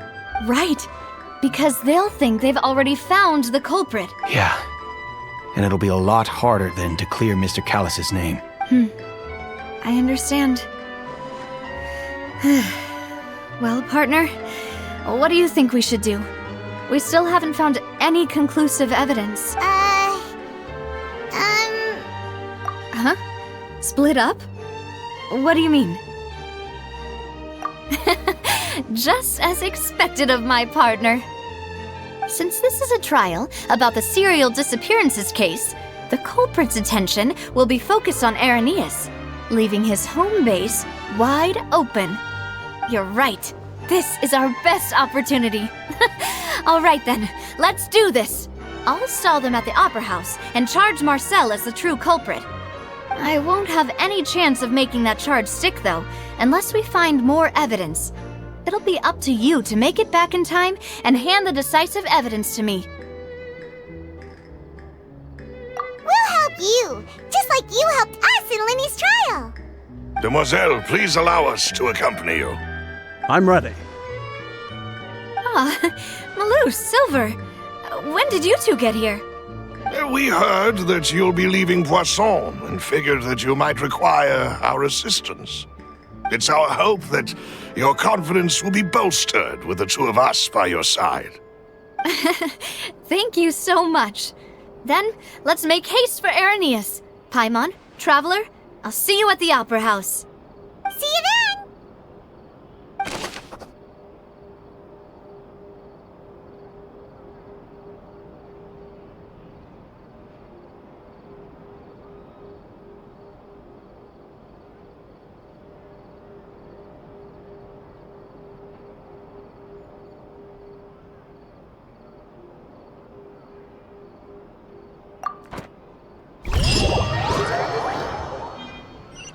Now that Navia has set out for Irenaeus, we should also get going.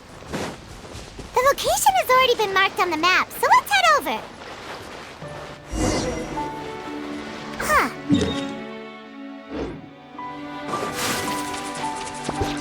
Let's go and try to find the entrance.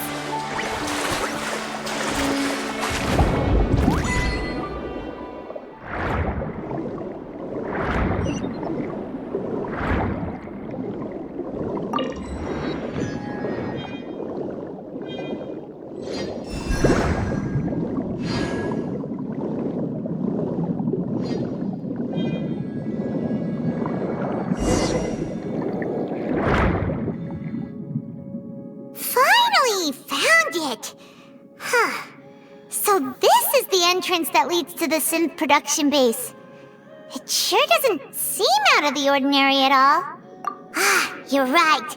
An important place like this is bound to have a ton of protective measures and mechanisms. Navia's probably arguing up a storm right now to stall for us.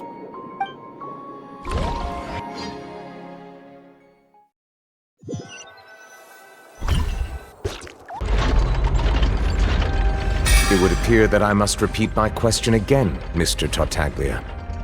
Do you accept the charge that you are the true culprit behind the serial disappearances case?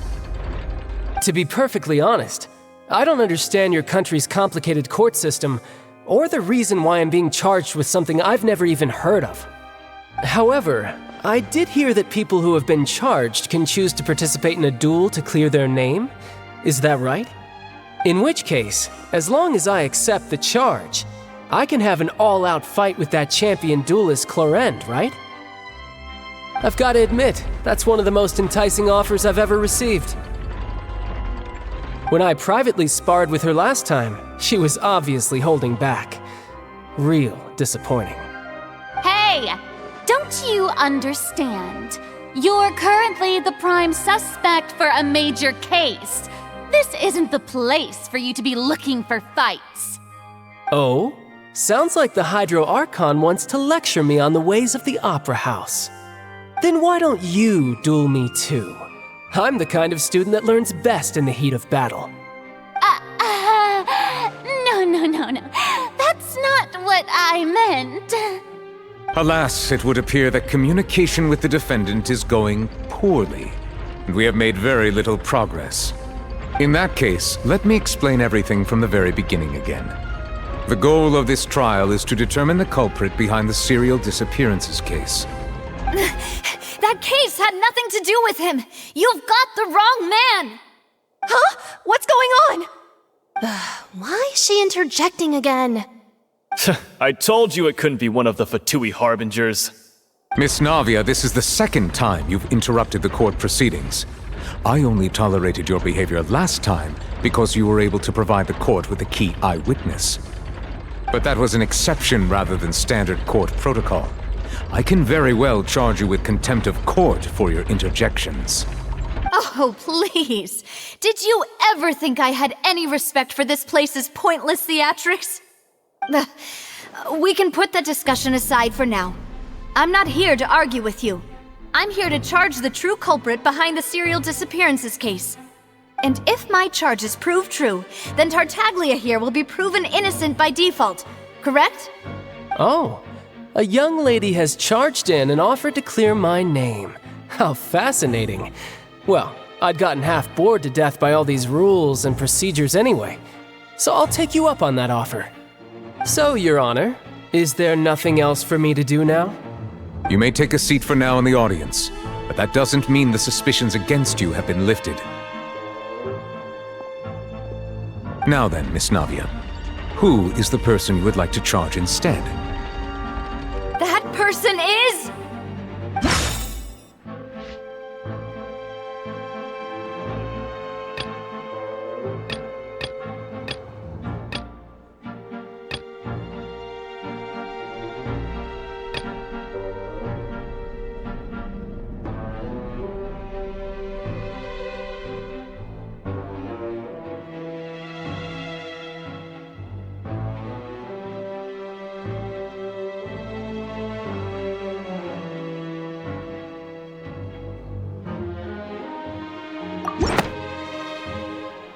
Marcel, the head of Confrérie of Cabrières!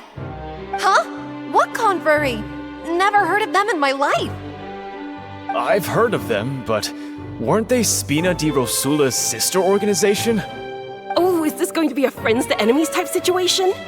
Please let me remind you, Miss Navia, that charging someone is an incredibly serious matter. Committing to the charge also means taking on the legal responsibilities associated with it.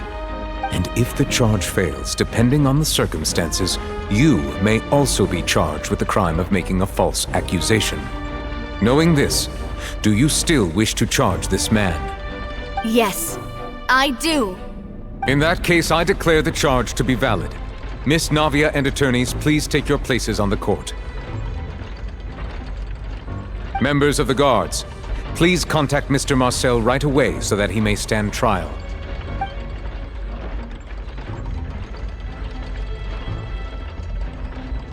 Mr. Marcel, you will not require an attorney.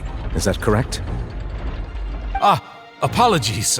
It all just happened so quickly. I still haven't figured out what's going on. I think an attorney won't be necessary. This is probably just a misunderstanding between me and Navia. Very well. In that case, since both sides have now arrived, Miss Navia, please present your charges. I would like to take everyone back to 3 years ago, to the case of Callus the Unfaithful. Only through elucidating what really happened in that case can we connect all the dots for the serial disappearances case. Navia, do you really think that I was the one who killed your father? Come on, why would I do that? Callus was my benefactor, and remember both you and I only ran to the scene when we heard the sound of a gun. If that's enough to make me a suspect, wouldn't that make everyone at that banquet a suspect as well? I think there's no point in getting into the specifics right now. The audience doesn't even have the big picture yet. Even I'm struggling to remember some details of that case. Exactly correct, Your Honor. I must refresh everyone's memory about that case before I can explain my charge and reasoning. I see. In which case, I will recount the findings about that case as originally recorded by Maison Gardiennage.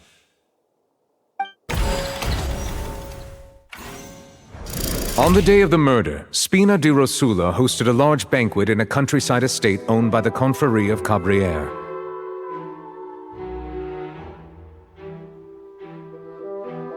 During the banquet, all attending guests heard 2 gunshots from the courtyard. When the guests arrived at the scene, they found the primary suspect, Callus, holding a gun, while his acquaintance, Jacques, lay dead from a gunshot wound.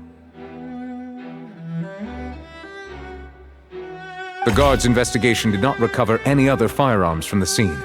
As a result, they concluded that the suspect's first shot must have missed, while the second must have taken Jacques' life.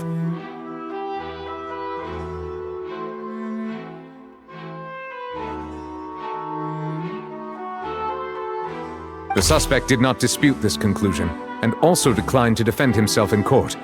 Instead, he chose to prove his innocence through a duel.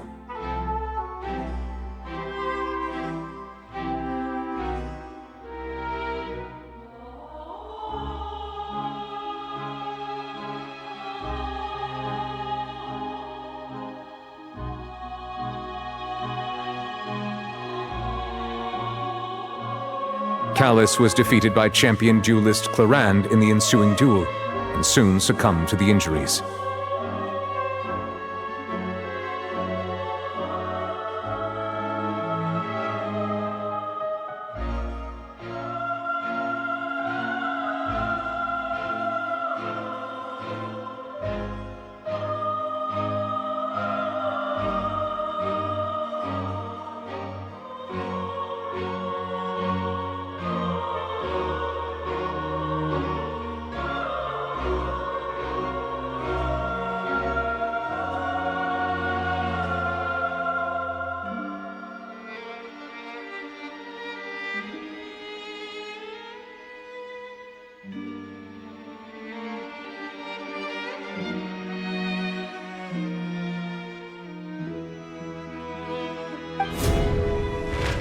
These are the known facts about the case.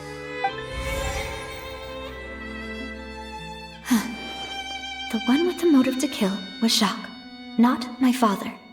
And even so, Jacques still had no reason to pull the trigger. In truth, the third person shot Jacques first, and was shot in turn by my father when my father seized the gun from him.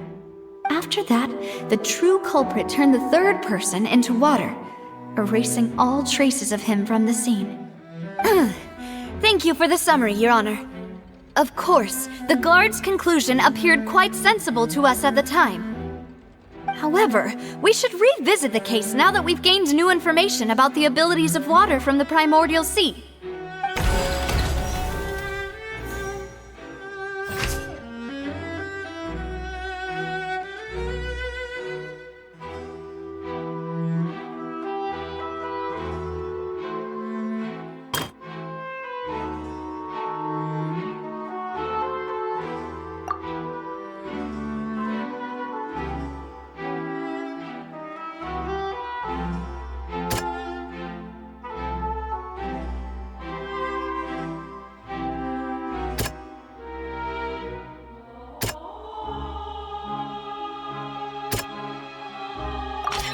The testimony of the victim's family confirms that Jacques had thoughts of assassinating Callus when he set out for the banquet. However, in the end, he reconsidered, and instead shared everything with Callus, hoping to seek the latter's protection. Unfortunately for Jacques, the true culprit had already considered this possibility, and had sent out another assassin.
This assassin first shot Jacques, then turned to shoot Callus, only for Callus to wrestle the gun from him and kill him instead.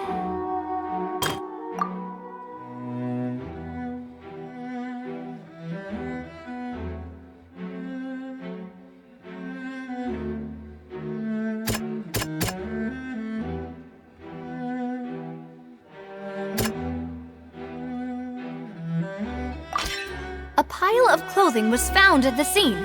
The guards once believed they were used by Jacques as a costume to disguise himself. But now, it is clear that the clothes were proof that there was a third person at the scene, and that they were turned into water after committing the murder. Since it was raining that day, the culprit was confident that they could use the rain to wash away all traces of their dissolved accomplice. Realizing this, the true culprit caused the hired assassin to dissolve into water, leading everyone to believe Callus was responsible for Jacques' murder. This is the true version of events.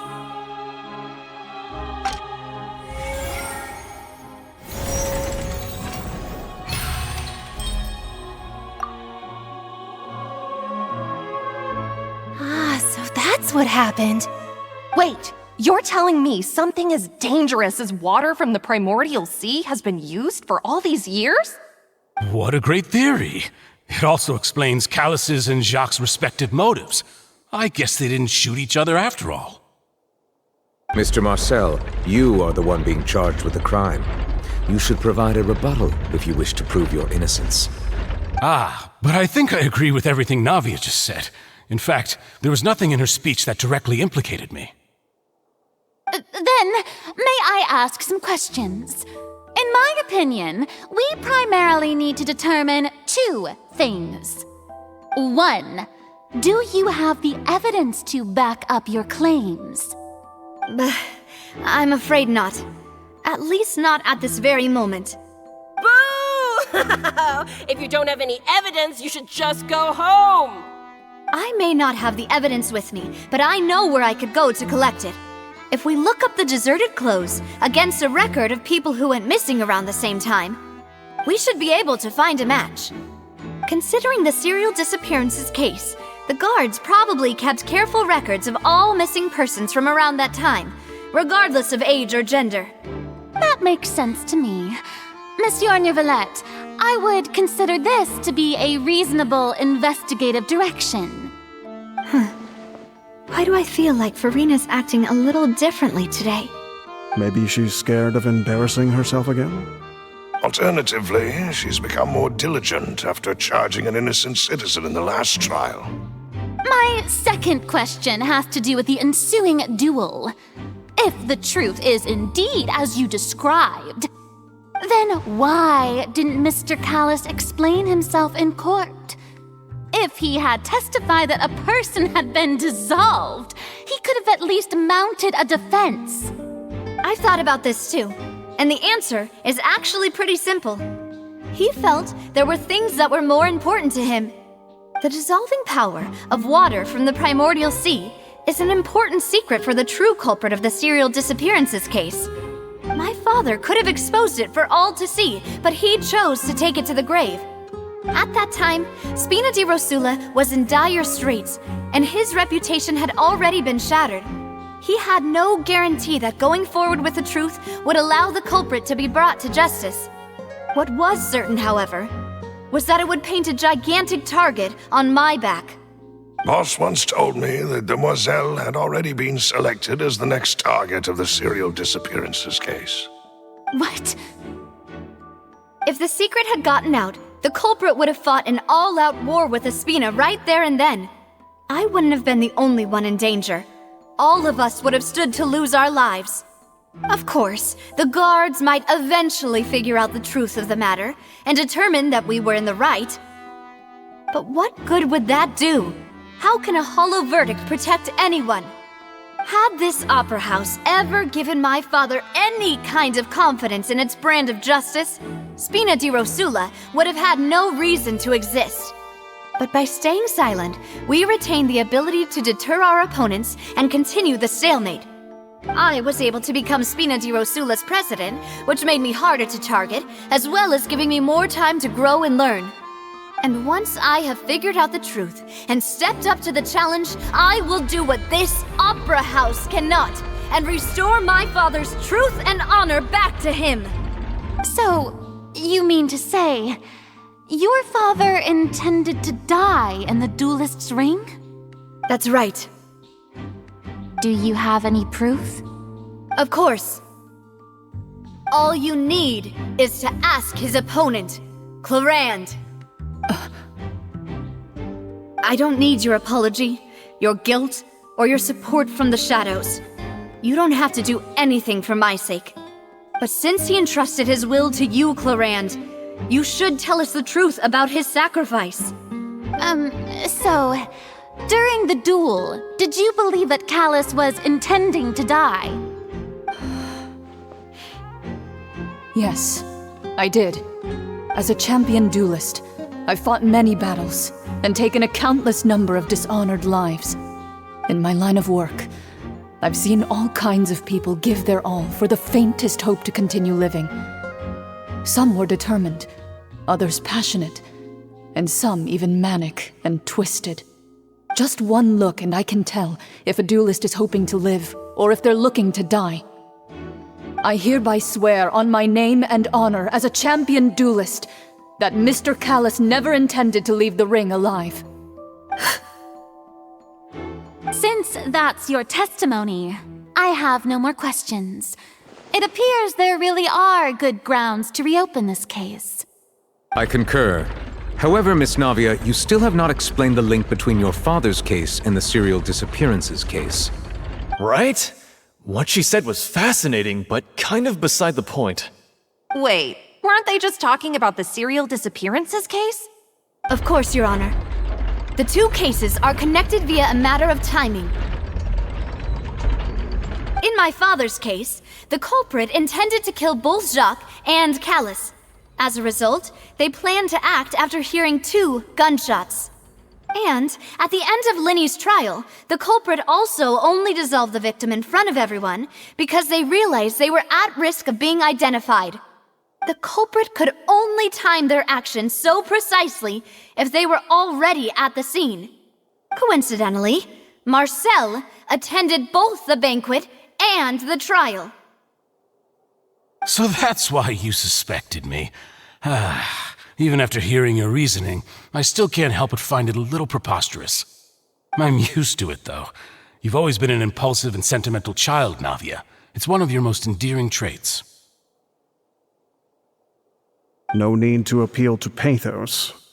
I won't try to refute your points one by one, but even if everything you just said was true, can you prove that I was the only person present at both events? On top of that, does a person have to be physically present to control the timing? Can't someone remotely monitor the place? Don't know what she can say to that. I know that even with that, you might still think you can reduce the list of suspects with some further investigations until I'm the only one left on the list. Alas, who won't feel at least a little hurt by an accusation of murder from a girl you see as your own daughter? But if I were to dismiss this completely, you'd also think I'm not being considerate of your feelings. Ah well, let Uncle Marcel teach you another lesson. Do you know what the biggest flaw in your reasoning is? I suppose you're gonna tell me anyways. It's timing again. I'm a businessman by trade. From that standpoint, there's no reason for me to kidnap young women. It's a high-risk action with nothing to gain. In addition, I left my home in Snezhnaya when I was young to come to Poisson and work in some trade. My business only thrived when I received Callus's patronage. But the disappearances began before I ever stepped foot in Fontaine. I do apologize, demoiselle. This was my mistake. No, it's not your fault. I'm sure he had come prepared. Is there anything else you'd like to say? Would you like to check the date of my first business license against the first known case of the serial disappearances? You can also take a look at my border entry records, or ask my friends and family when I left Snezhnaya for the first time. Could those records and testimonies do something to appease the unspeakable anguish in your heart? Seems like she got the wrong guy. At this rate, Navia will be convicted for falsely accusing him.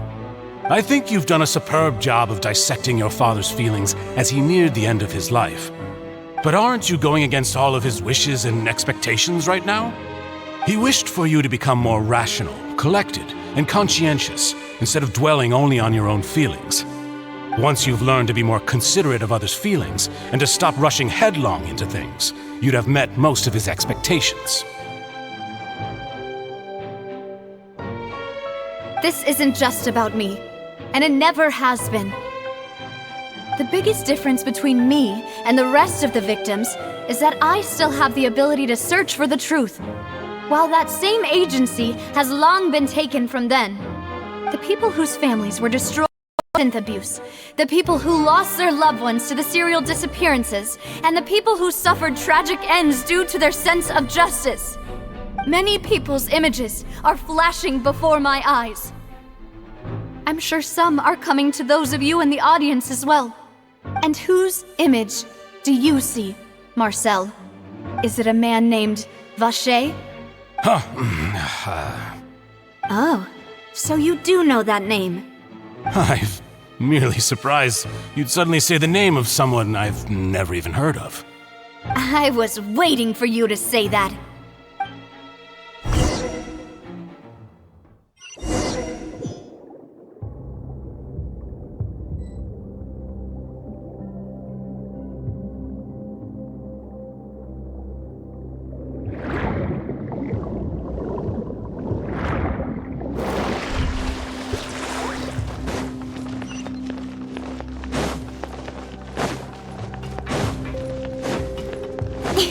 I'll protect us.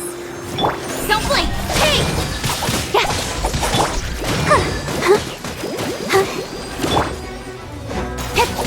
Speed of light!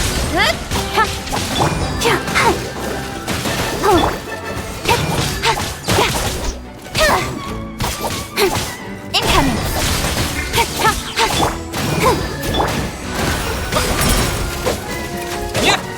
With sword comes shadow.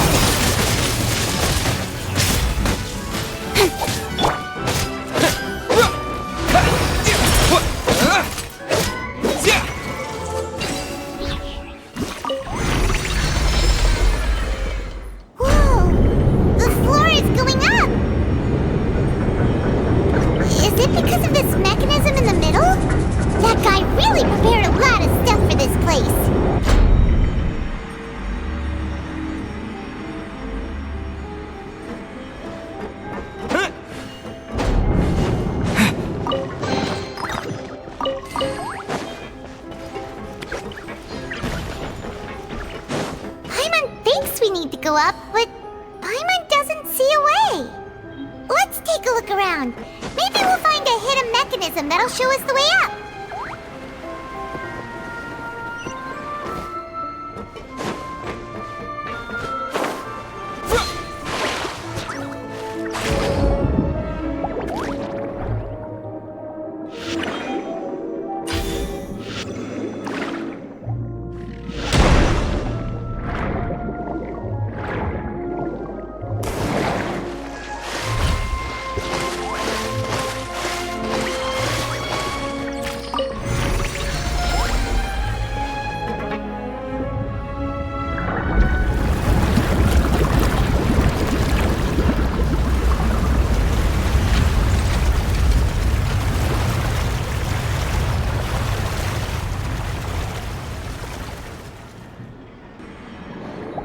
The water level is rising!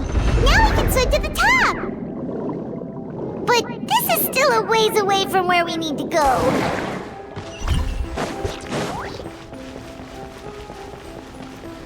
Water! Speed of light! Hey!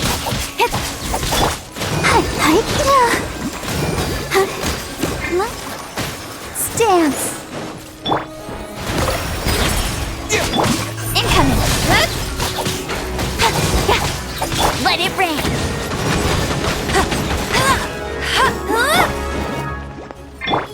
Bombs away! Don't blink! Nowhere to hide.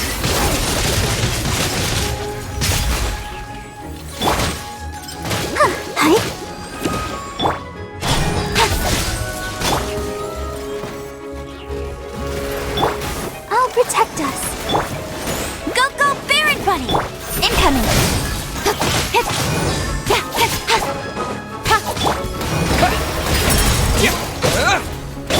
Speed of light! Hey!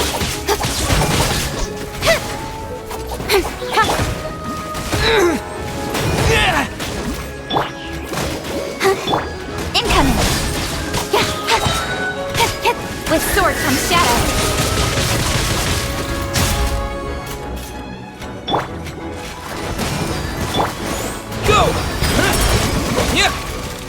No escape!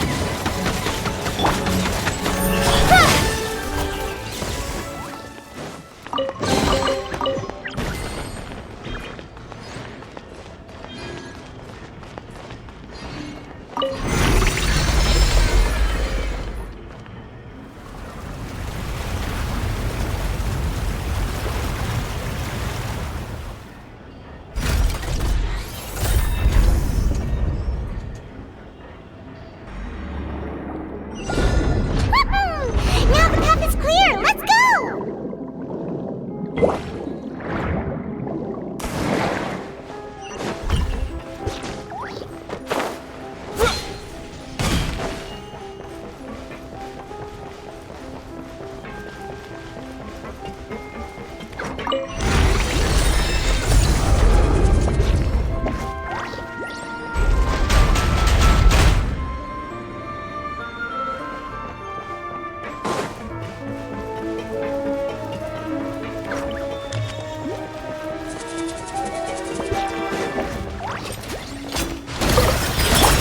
Speed of light! Hey!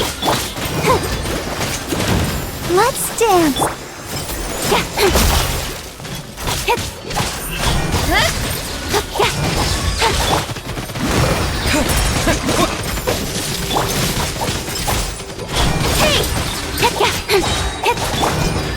Hey! Nowhere to hide!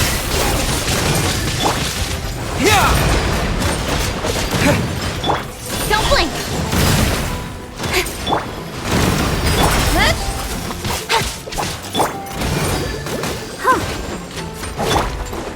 Speed of light!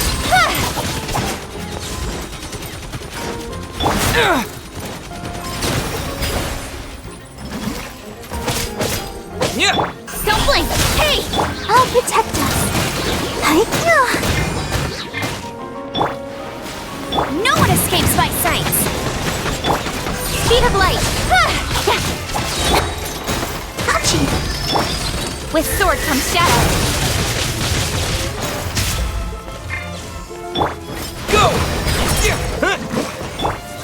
Hey!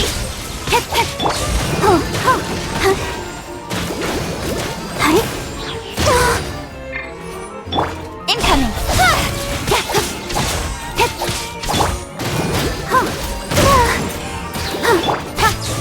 Don't blink! Hey!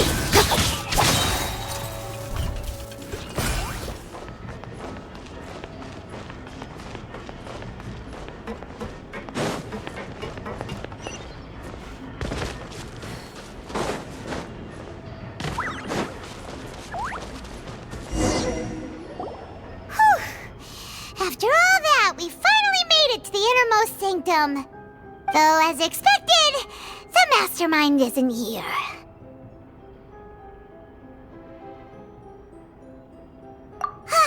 That's right.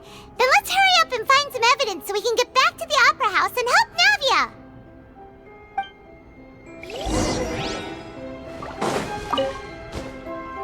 What's all this? Aw, it's a bunch of really cute things. Pink accessories, a hair tie, a necklace, even a makeup box. Oh, Paimon sees it too, but why are all these cute things labeled with different girls' names? Huh? You mean the girls from the serial disappearances? They were brought here? And then they were turned into water. And all the boxes of things, these names. That means... Oh, this is terrible!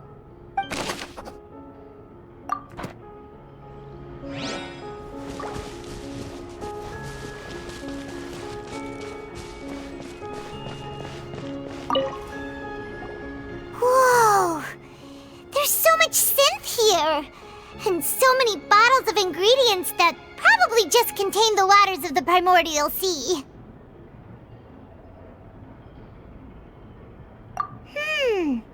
Mixing in progress. Ready to drink?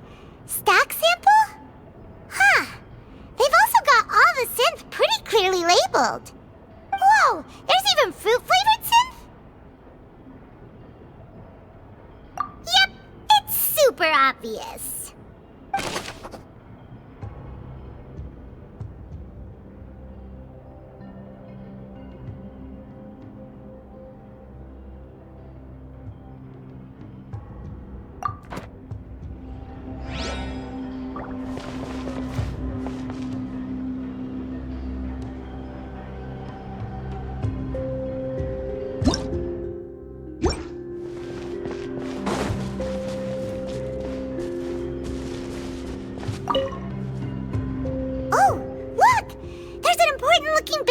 Here, and it's full of water.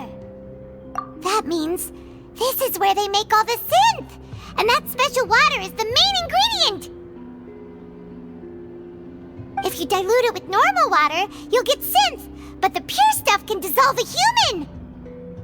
Paimon will take notes on this incriminating evidence.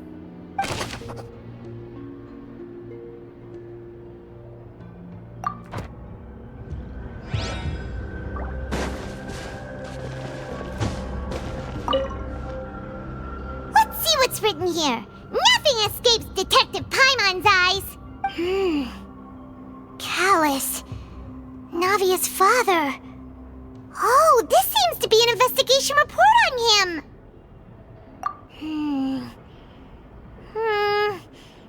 Yep, it's about finding someone to assassinate Jacques and Callus because of a lack of confidence that Jacques himself would go through with it. This should prove the existence of the third person, right? We still have not determined the exact content of the key information Callus has passed on to certain members of his organization. The old dog's a real menace to deal with. Even if he abides by the promise he's made to us, he will still have the upper hand. He can act whenever he wants to make our lives miserable. The only option left is to remove him from the picture entirely. I concur. Let's send someone to kill him. He won't declare war as long as we don't touch Navia.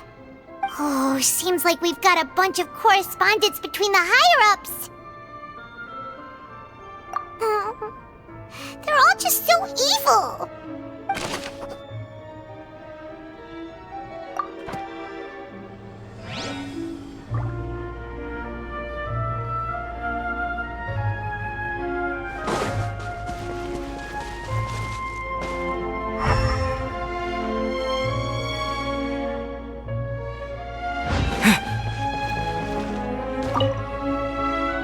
What's this over here? Looks like some kind of place for research. Experiment number 16 aims to verify Jacob Ingold's research conclusions on the primordial sea and use his theory as a foundation to achieve a breakthrough. The experiment was a failure. No individual managed to resurface from the water from the primordial sea. Female specimens 22, 23, and 24 were dissolved. Sorry, Traveler. Paimon will try her best. It's just that Paimon's never read something so scary before. How can someone write something that terrible in such a matter-of-fact tone? You read the rest. Paimon's too scared to keep going.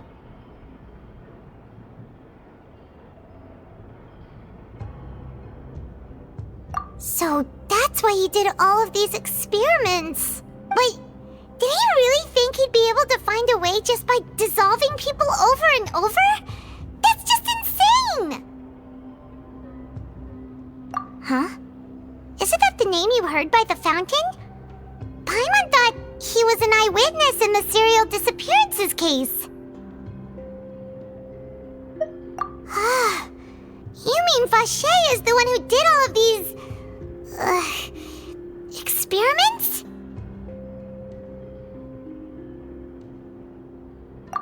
that's it! Vache was no victim, but personally took his lover and... No, that's not it either! If that's the case, why would he want people to resurface from the water?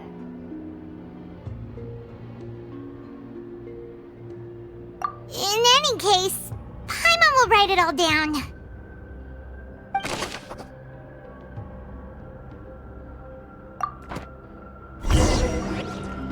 We've looked at almost everything here, and it seems like our theories were spot on. But... yeah, we haven't found anything that reveals his true identity. No wonder even Neuvillette wasn't able to find anything.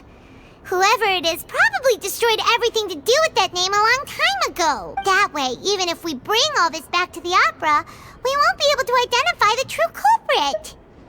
Sure thing. Paimon won't admit defeat to this guy either.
We'll find something for sure!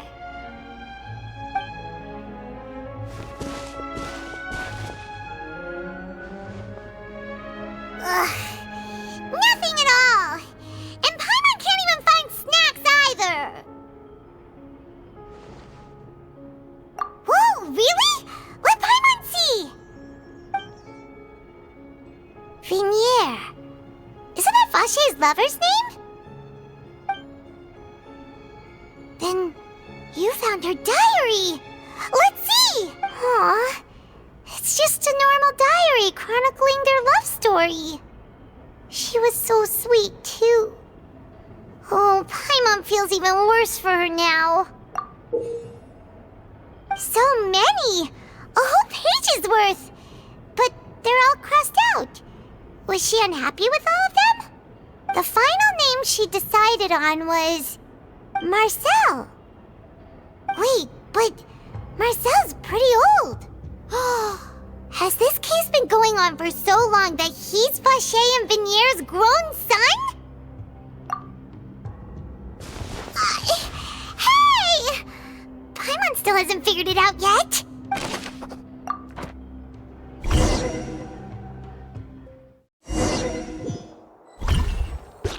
And whose image do you see, Marcel? Is it a man named Vache? Oh, so you do know that name. I'm merely surprised you'd suddenly say the name of someone I've never even heard of. I was waiting for you to say that. Navia! We're back! As expected of my partner. I just knew you'd return in the nick of time. Just how often do you intend to flout the rules of this court? It's all right, Monsieur Neuvillette. Given their confidence, I expect they've found the crucial evidence.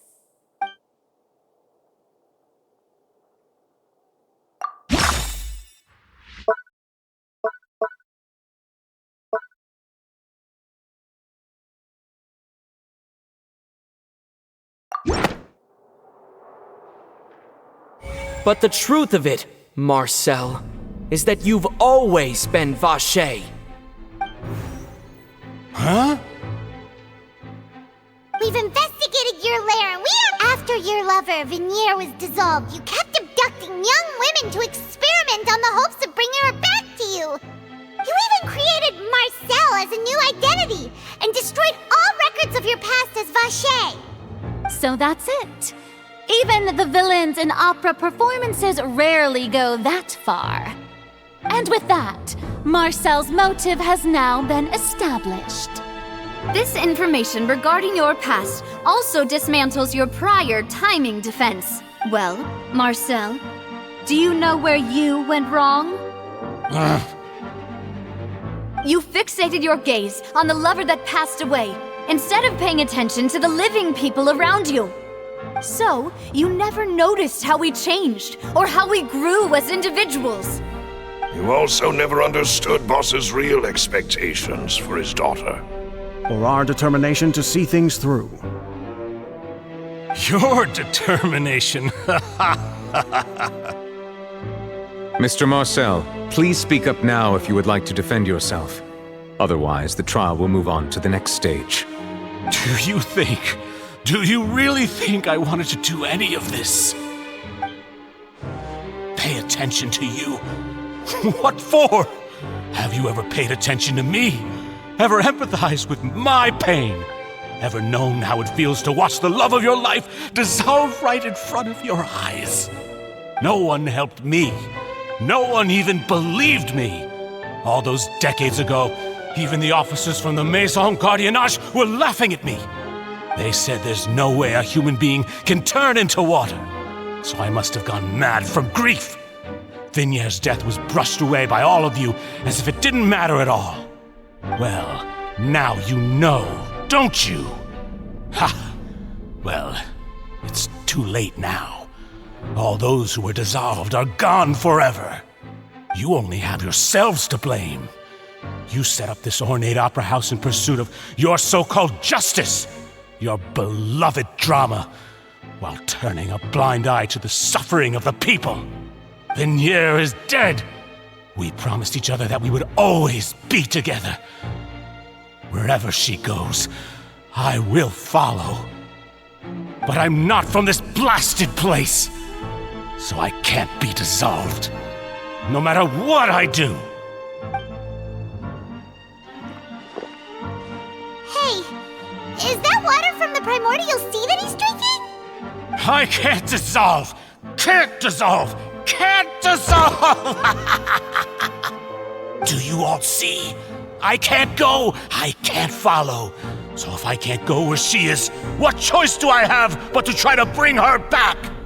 I did all of that, and in the end, that accursed Callus still got the better of me. I spent my entire life living on pins and needles, only to get stabbed by his idiot daughter at the very end. The suspect is exhibiting signs of mental distress. Guards, please restrain him. Don't touch me! Don't anybody come near me! I still need to save Vigniere. A promise. We made a promise. Vigniere. Vigniere! Please, Vigniere, don't think badly of me. All I want to do is fulfill our promise. At this point, the verdict of this trial is clear. With Mr. Marcel's conviction, the charges against Mr. Tartaglia no longer have any basis. Fine by me. I was in a bad mood, but after a show like that, I'm actually feeling pretty good. Traveler, please submit all the evidence you have collected to the guards, so that I might review and summarize the truth behind the serial disappearances case. The man now known as Marcel was originally named Vacher and worked as an adventurer with his partner and lover Vigniere. During an underwater expedition, Vigniere accidentally came into contact with water from the primordial sea and was dissolved in front of Vacher as a result. Vacher learned of the primordial water's existence through the work of others and began to kidnap young women for research, with the goal of discovering a method to restore Vigniere back to life. To cover his tracks, he invented the new alias of Marcel and began to operate a business in Poisson. During the course of his research, Vacher discovered that a diluted concoction of water from the primordial sea can induce feelings of euphoria, and began to manufacture and market synth. However, as he accumulated wealth to fund his continued research and expanded the scope, he came into conflict with Spina di Rosula. After exchanging blows with Spina di Rosula for many years, Vache decided to assassinate their president Callus at a banquet. Although the assassination did not go as Vache expected, he was able to turn Callus into the murder suspect by dissolving the assassin he sent to the scene. And just recently, Vache attempted to frame Linny as the culprit of the serial disappearances case, using a similar method. However, his attempt to frame Linny failed, and the power of water from the primordial sea became public knowledge. This case also exposed enough of Vache's machinations that he was eventually successfully charged in court. Thus concludes the enigmatic history of the serial disappearances case, with the truth revealed to all.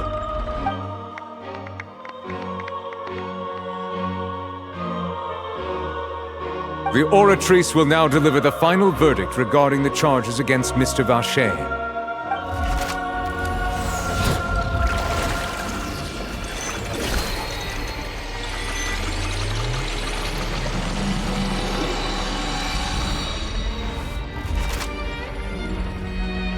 According to the judgment of the Oratrice Mécanique d'Analyse Cardinale, Mr. Vache is guilty. Guards! Take Vache away. Good. It's what he deserves. With that, the serial disappearances case is over now. We really just witnessed history. Who would have thought the true culprit would be such a polite and well-spoken guy? Yippee! We helped Navia bring the bad guy to justice! He's hurt so many innocent people and now he's finally getting what he deserves. Huh? Are you okay? Demoiselle, you were absolutely brilliant. The day our late boss had always hoped for has finally come. You can rest easy now, knowing justice has been served. Yeah. It's finally over. It's all thanks to you guys. And my partner. See, Papa? Spina di Rosula's still doing well with me at the helm. Well now, hasn't this been a most delicious piece of drama? The villain has been caught, justice has been served, past wrongs have been righted, and it's a big ol' happy ending. Since it's been such a great show, I'll just let the false accusations against me slide. Either way, I've still got some business to attend to, so if you'll excuse me... Please wait just one moment, Mr. Tartaglia. What now? None of this has anything to do with me. According to court protocol, since this trial was initiated due to a charge against you, a verdict must also be made regarding the initial charge before the trial can conclude. Oh, come on. Is this really necessary? Haven't you already caught the real criminal? Isn't it time for side characters like me to exit stage left? Please respect the laws of Fontaine. This has always been the rule.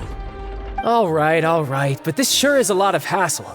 All I need to do is stand over there, right? Let's just get this over with.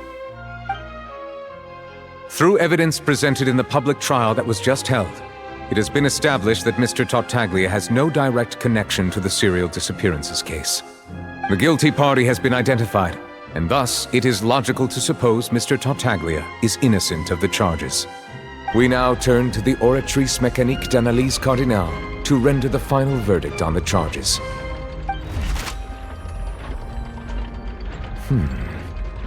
According to the judgment of the Oratrice Mécanique d'Analyse Cardinale, Mr. Tartaglia is guilty. What? Hey! That's not funny! Didn't you just say I'm supposed to be innocent? What's with this verdict? Is your justice machine malfunctioning? Huh? This has never happened before. The Oratrice actually returned a different verdict from the Chief Justice. I mean, have you ever heard of an innocent Fatui Harbinger? Do you think the Oratrice might have just convicted him on general principle? But weren't the charges about the serial disappearances case? No matter what else he's guilty of, it shouldn't affect the verdict in this case, right? The judgment of the Oratrice Mécanique d'Analyse Cardinale is, by law, The final verdict of the court. We must accept the guilty verdict. Guards, please take the suspect into custody per court protocol.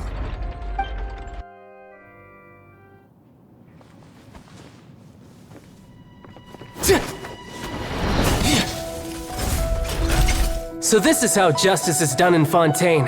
What a joke. You've got your rules. Well, I've got mine too!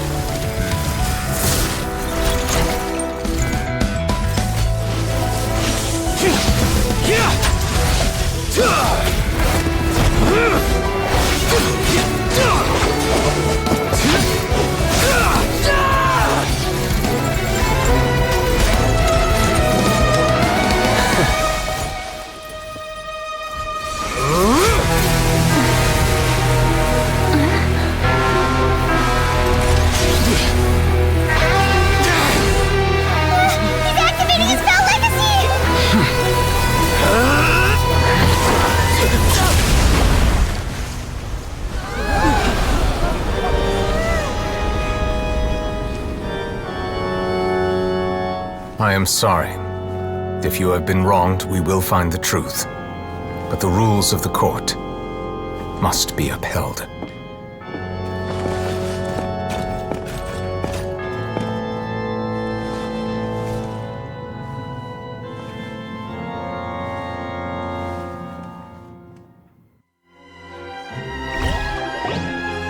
Hey, Monsieur Novelette, what's going on? Shouldn't they have been cleared already? Apologies. This is also the first time I've encountered such a situation. However, according to the rules established at the conception of Fontaine's court system, the Oratrice's judgment is the final verdict of the court. All I do is follow court procedure. As for why the Oratrice arrived at the conclusion it did, you should probably ask someone more knowledgeable than me.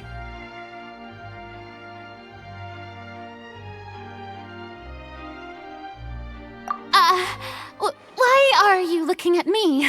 I had nothing to do with it! I don't know what happened there either! Hey, stop staring at me! What does Lady Farina mean by that?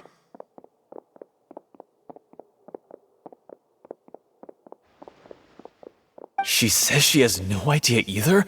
But that's impossible. Didn't she create the Oratrice herself? Yeah, so are the verdicts reliable or not? Can results like this really be called justice?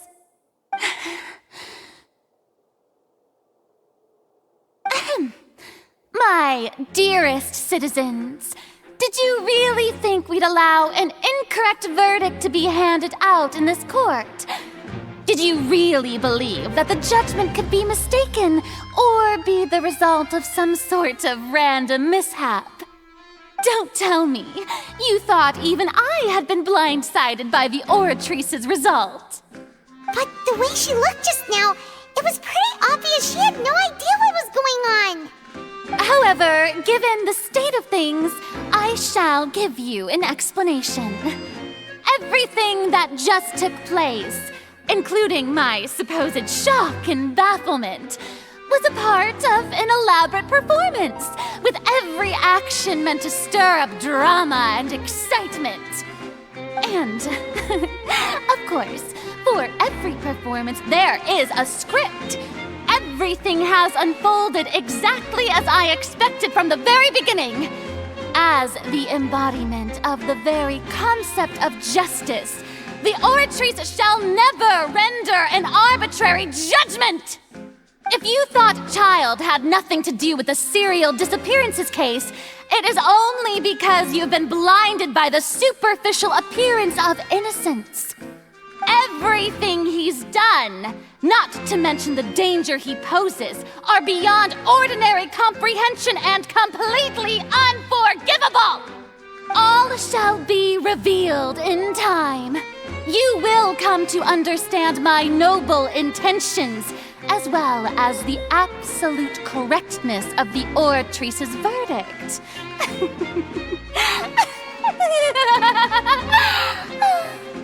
Now, having said that, although I hate to leave things hanging in suspense, it is now time for this performance to end. As the lead actress, I shall be the first to take my leave.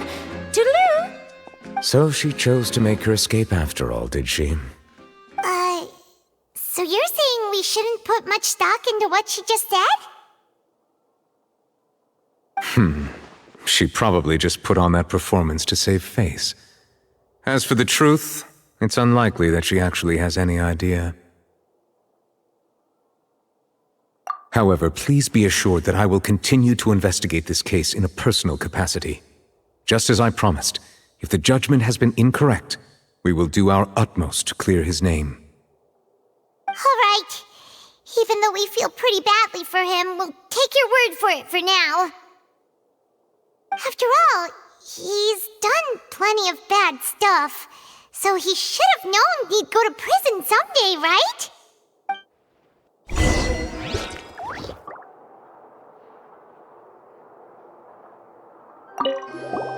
Oh, Monsieur Nervalet! That power you showed when you took him down. Who are you really? I'm the Chief Justice of Fontaine, of course. If officers of the law lack the strength and capability to enforce it, then it makes a mockery of justice.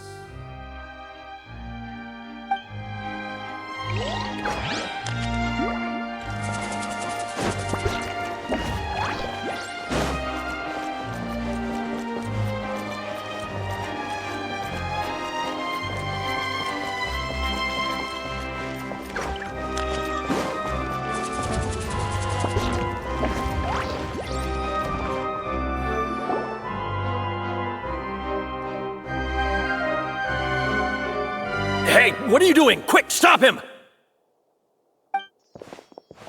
Traveler! Hey! Traveler! Marcel! What are you doing over here? Stop resisting arrest! Cease, or we'll add another charge to the list! No, wait! I just want to ask the Traveler something. I'm not looking to run away. Please, just let me ask this one small thing. Go on.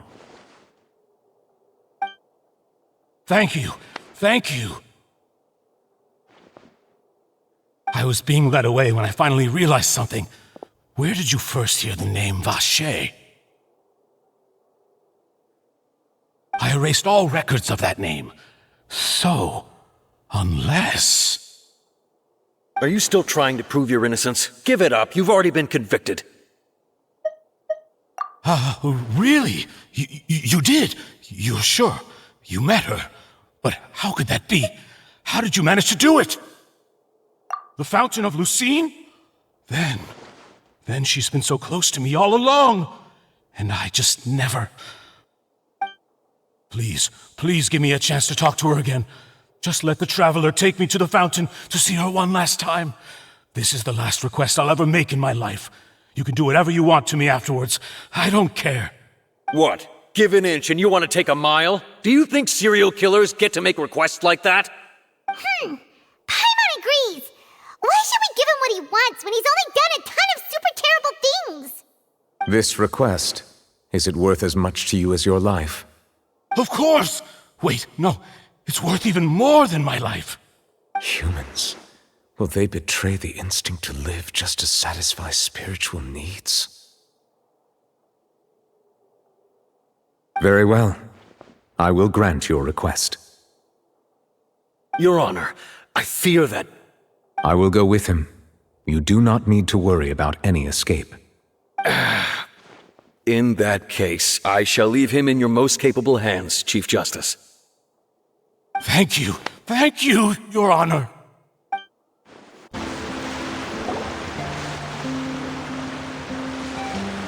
Is this the place? You said she's here, but what do I need to do to see her?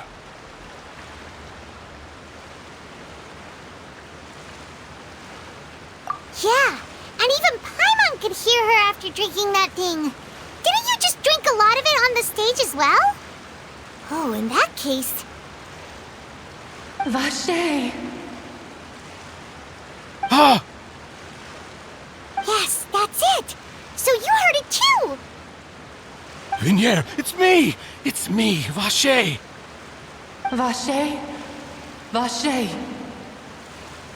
I'm here! I'm here! Where are you, Vignier? I'm coming for you. I'm finally here for you.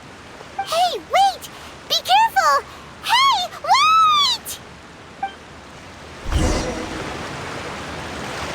Vignier, is that you? It's me, Vacher! Vignier! Vacher, why did you come?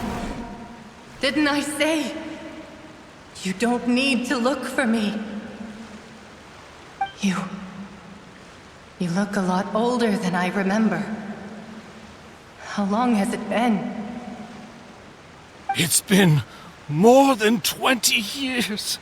I've suffered for over 20 years since the day you left.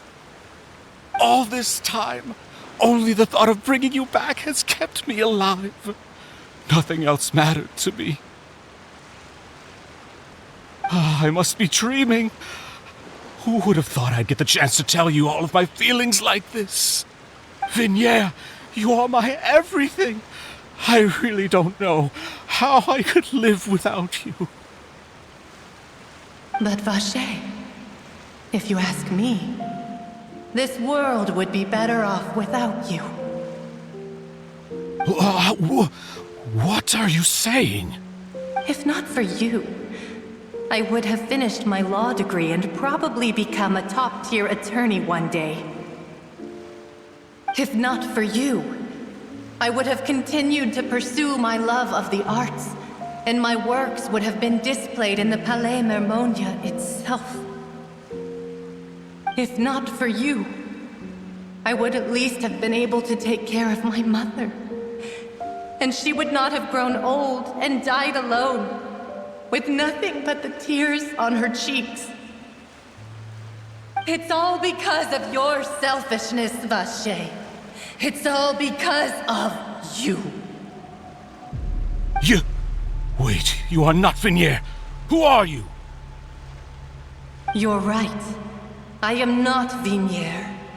I am the sacrifices.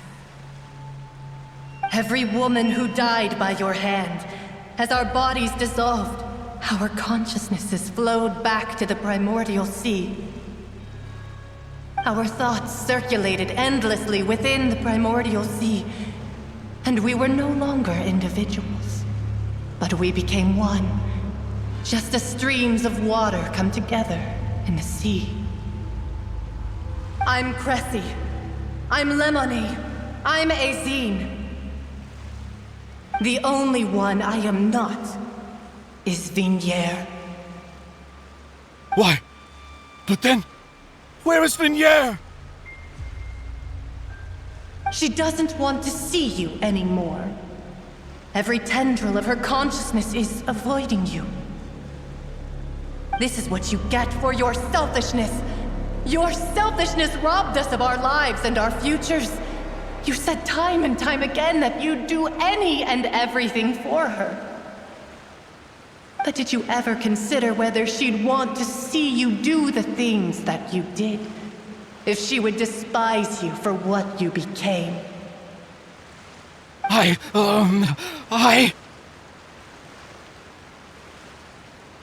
You are a liar, a heartless murderer, and a cowardly narcissist. The only thing you are not is Vignier's beloved. From the moment your first victim died and her consciousness merged with Vignier's, she has had nothing but pure hatred for you.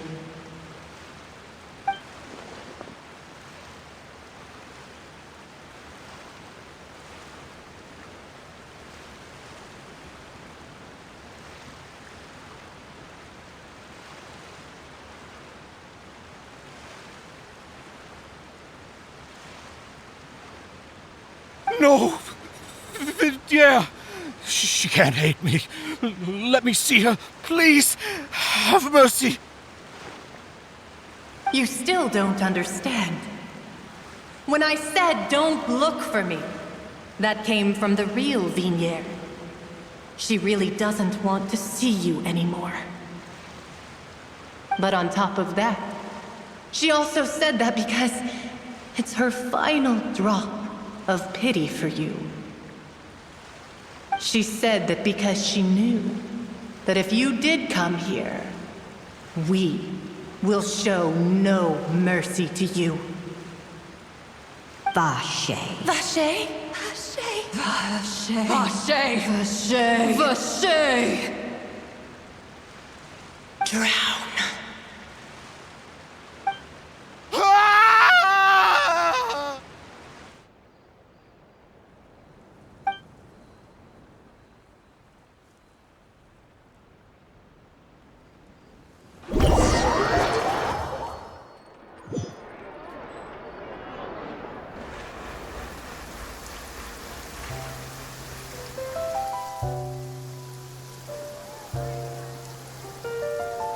Finally, we have some time to do shopping.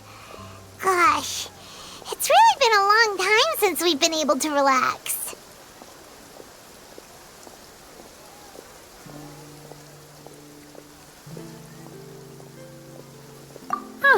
Well met, partner. I knew something great was going to happen when I woke up in such a good mood today. Even this weather can't put a damper on the demoiselle's mood. It's a pleasure to see you both again. Oh, hey, Navia! It's been a few days. Paimon's already started to miss you. Oh, now that I believe. I'm easy to work with and always bring home the bacon. Who wouldn't treasure having a partner like me? Sounds like you're really enjoying life these days, Navia. What have you been busy with since the trial? It's just been one thing after the other.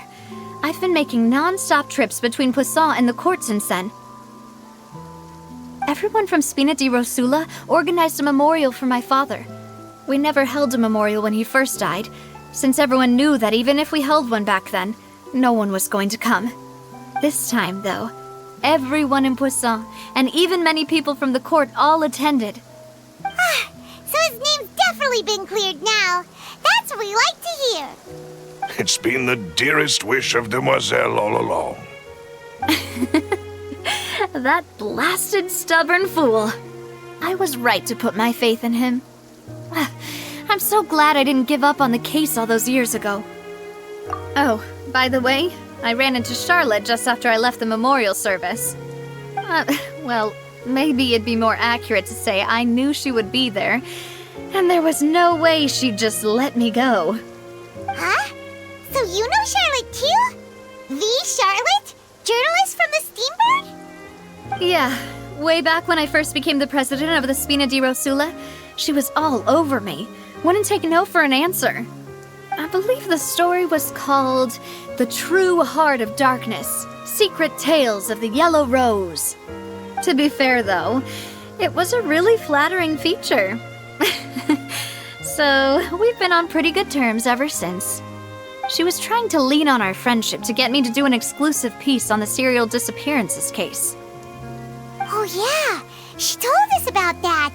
She's always been super interested in that case, so now her wish has finally come true too. Anyway, I told her to make sure that when she writes about you guys entering the opera house with the critical evidence, that you both sound really cool. Now that's another thing to look forward to. We trust Charlotte's skills with a pen for sure. Oh, and in other news, I also took Clarand out for a meal. Oh, are you two on better terms now? While you were investigating Vache's headquarters, Clarand gave testimony on my father's behalf. It was thanks to her that we were able to turn the tide. I wanted to thank her. I mean, there's also no point in being awkward all the time, so we took the chance to reconcile with each other. Oh, that's great. Paimon also thought Clarand wasn't actually a bad person. It's always good to have more friends. Anyway, now that the case has finally been solved, perhaps it will slowly begin to fade from the public consciousness. Oh, actually, there's still one last thing I need to do. What is it? I should pay a visit to my father's grave and tell him the truth of what happened, as well as how it all ended. And on top of that, just how much people still look up to him to this day. That includes me, too. Miss Navia. Indeed.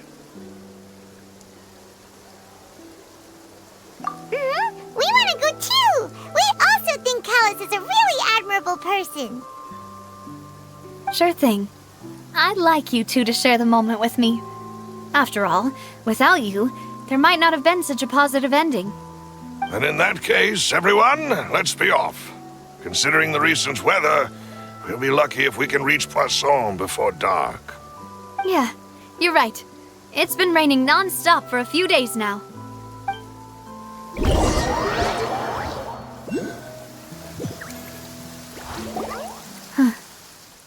This is where my father's grave is.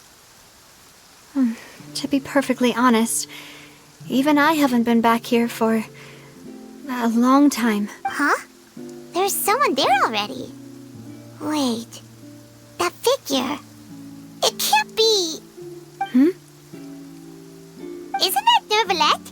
Why would the Chief Justice be here? Huh? Navia?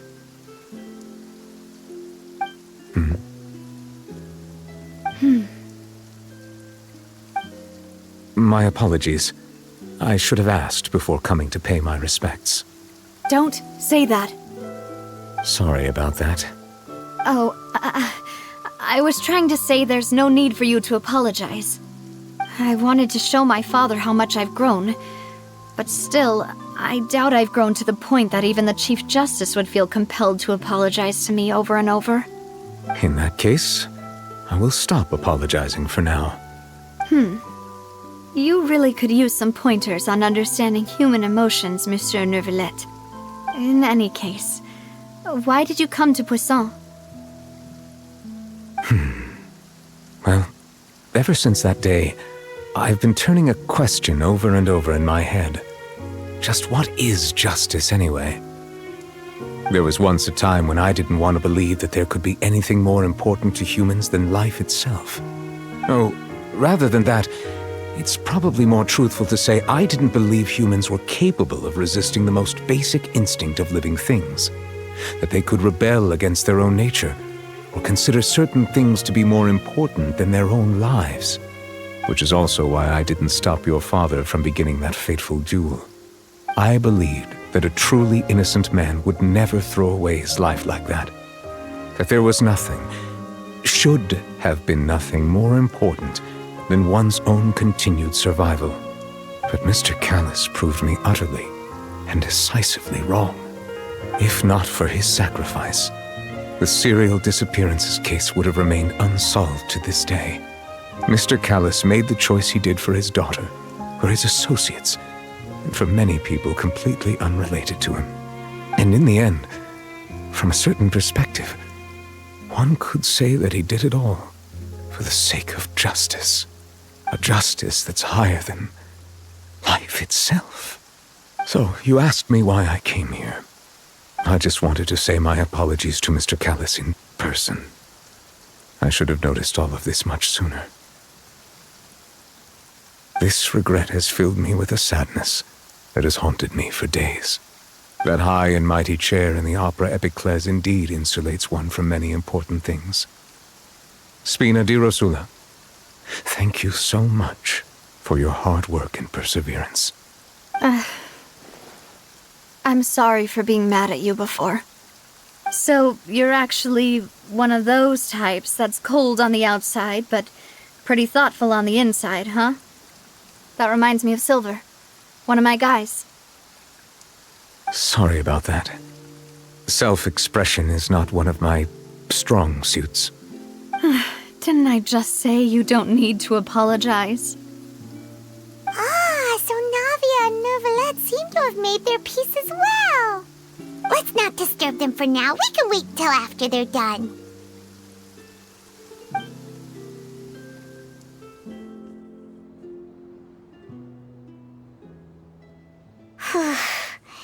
Paimon's never paid respects at someone's grave before. Did Huh? Oh, Paimon didn't know that was a thing. But Paimon doesn't know what she would do if she can't fly. Oh no. Paimon hopes Miss Navia won't be too mad. Anyway, Nervalette is still standing around there. It's not often that we can catch him alone like this, so why don't we go talk to him for a bit? If we can't talk to Lady Farina, we can at least talk to him, right?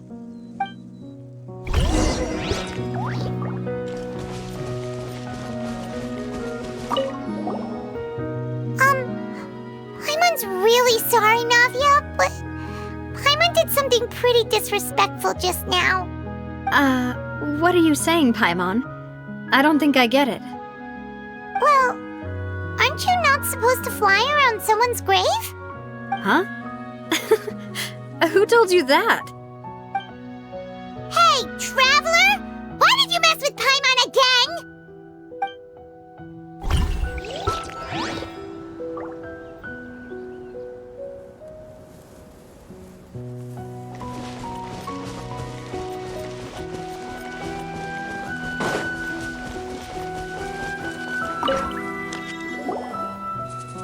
Oh, it's you two. Did Miss Navia invite you to come pay your respects to her father? We ran into Navia on the streets today, so we just followed her here. I see. Then is there something that I can help you with? Well, it's pretty hard to run into you like this since you're usually super busy. So we figured we could try to ask you a few questions, if that's okay. Please feel free. Though outsiders, you helped us solve one of the greatest mysteries in Fontaine, and it would be my pleasure to return the favor.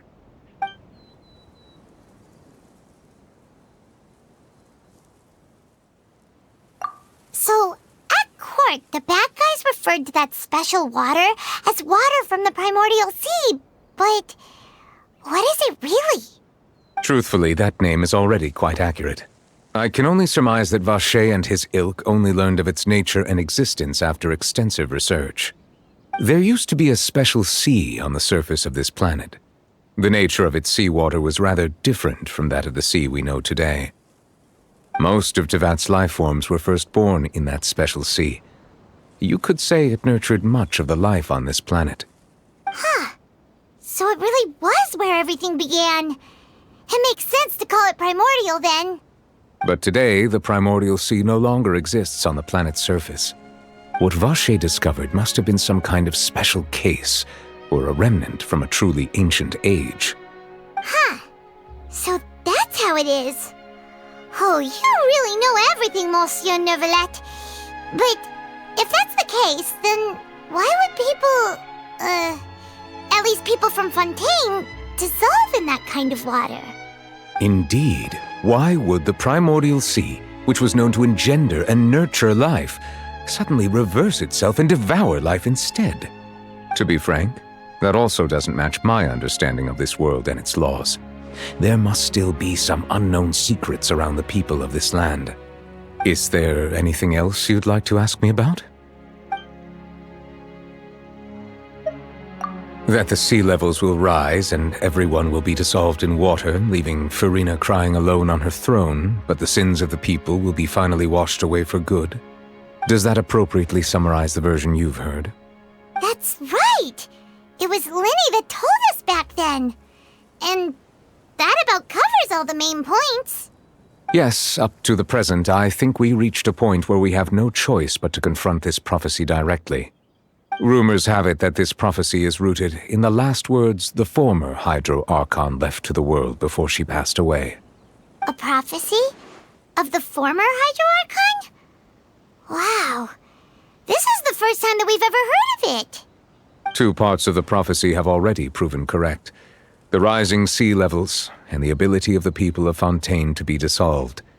We should be more vigilant and stay on the watch for further signs. Speaking of the prophecy, Farina has also always taken it quite seriously. Indeed, she has been collecting information and intelligence from across Tevat for this purpose. If the rumors were true, then perhaps this prophecy is the conundrum left to Farina by her predecessor. But with Farina being the way she is, can we really trust her to solve it? Is there anything else you'd like to ask me about?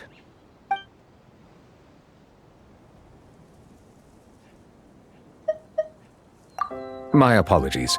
My investigation has still not reached its conclusion. However, I still believe the judgment of the Oratrice was not rendered arbitrarily. But you also said you thought he was innocent. For many years, I have been quite aware that the Oratrice does not simply mechanically repeat the verdict that I give on each case. As a divinely created mechanism, The people's unified faith in the concept of justice is integrated into it. Not only can it produce the incredible power of indemnitium, but it likely also possesses other traits, such as self-awareness. Which is all to say, I've been prepared for a situation like this for a long time. So when Lenny told us that he heard a human voice from the room where the Oratrice's core is stored... I was not aware such a thing had occurred. Perhaps that could serve to prove my conjecture. I will add that to the list of items to investigate. In any case, I am inclined to believe that the Oratrice does have a methodology all its own. We just do not have enough information. Based on Farina's reaction, I doubt even she had any idea what was going on. She managed to bluff her way through it, though, with her time-tested twin tricks of bravado and drama. While we do intend to get to the bottom of this, for now, we regret to say that the Fatui Harbinger will just have to bide his time in the fortress of Meripede. If we did incorrectly convict him of crimes he did not commit, we will most certainly compensate him to the fullest extent allowed by the law. If you ask Paimon, the only compensation he'll want is a no-holds-barred fight with you. Is there anything else you'd like to ask me about? Your sibling, another blonde-haired traveler. I'm sorry, but I've never seen anyone who matches that description. If she ever stepped foot in Fontaine, I'm sure she followed our laws to the letter, and had no reason to appear on the stage of the opera Epiclese. Is there anything else you'd like to ask me about?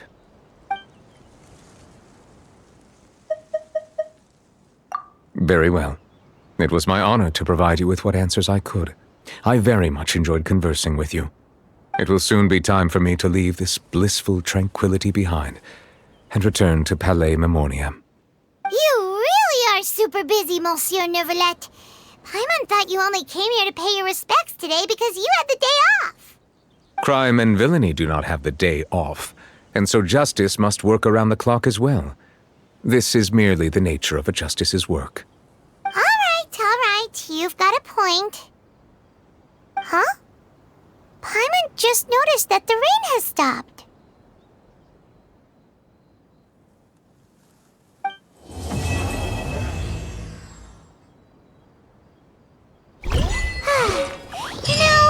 We've been walking around for a while now. Why don't we go back to the Spina di Rosula base in the court of Fontaine and have a rest? Navia said something about having a place ready for us there, didn't she? Come on, let's go!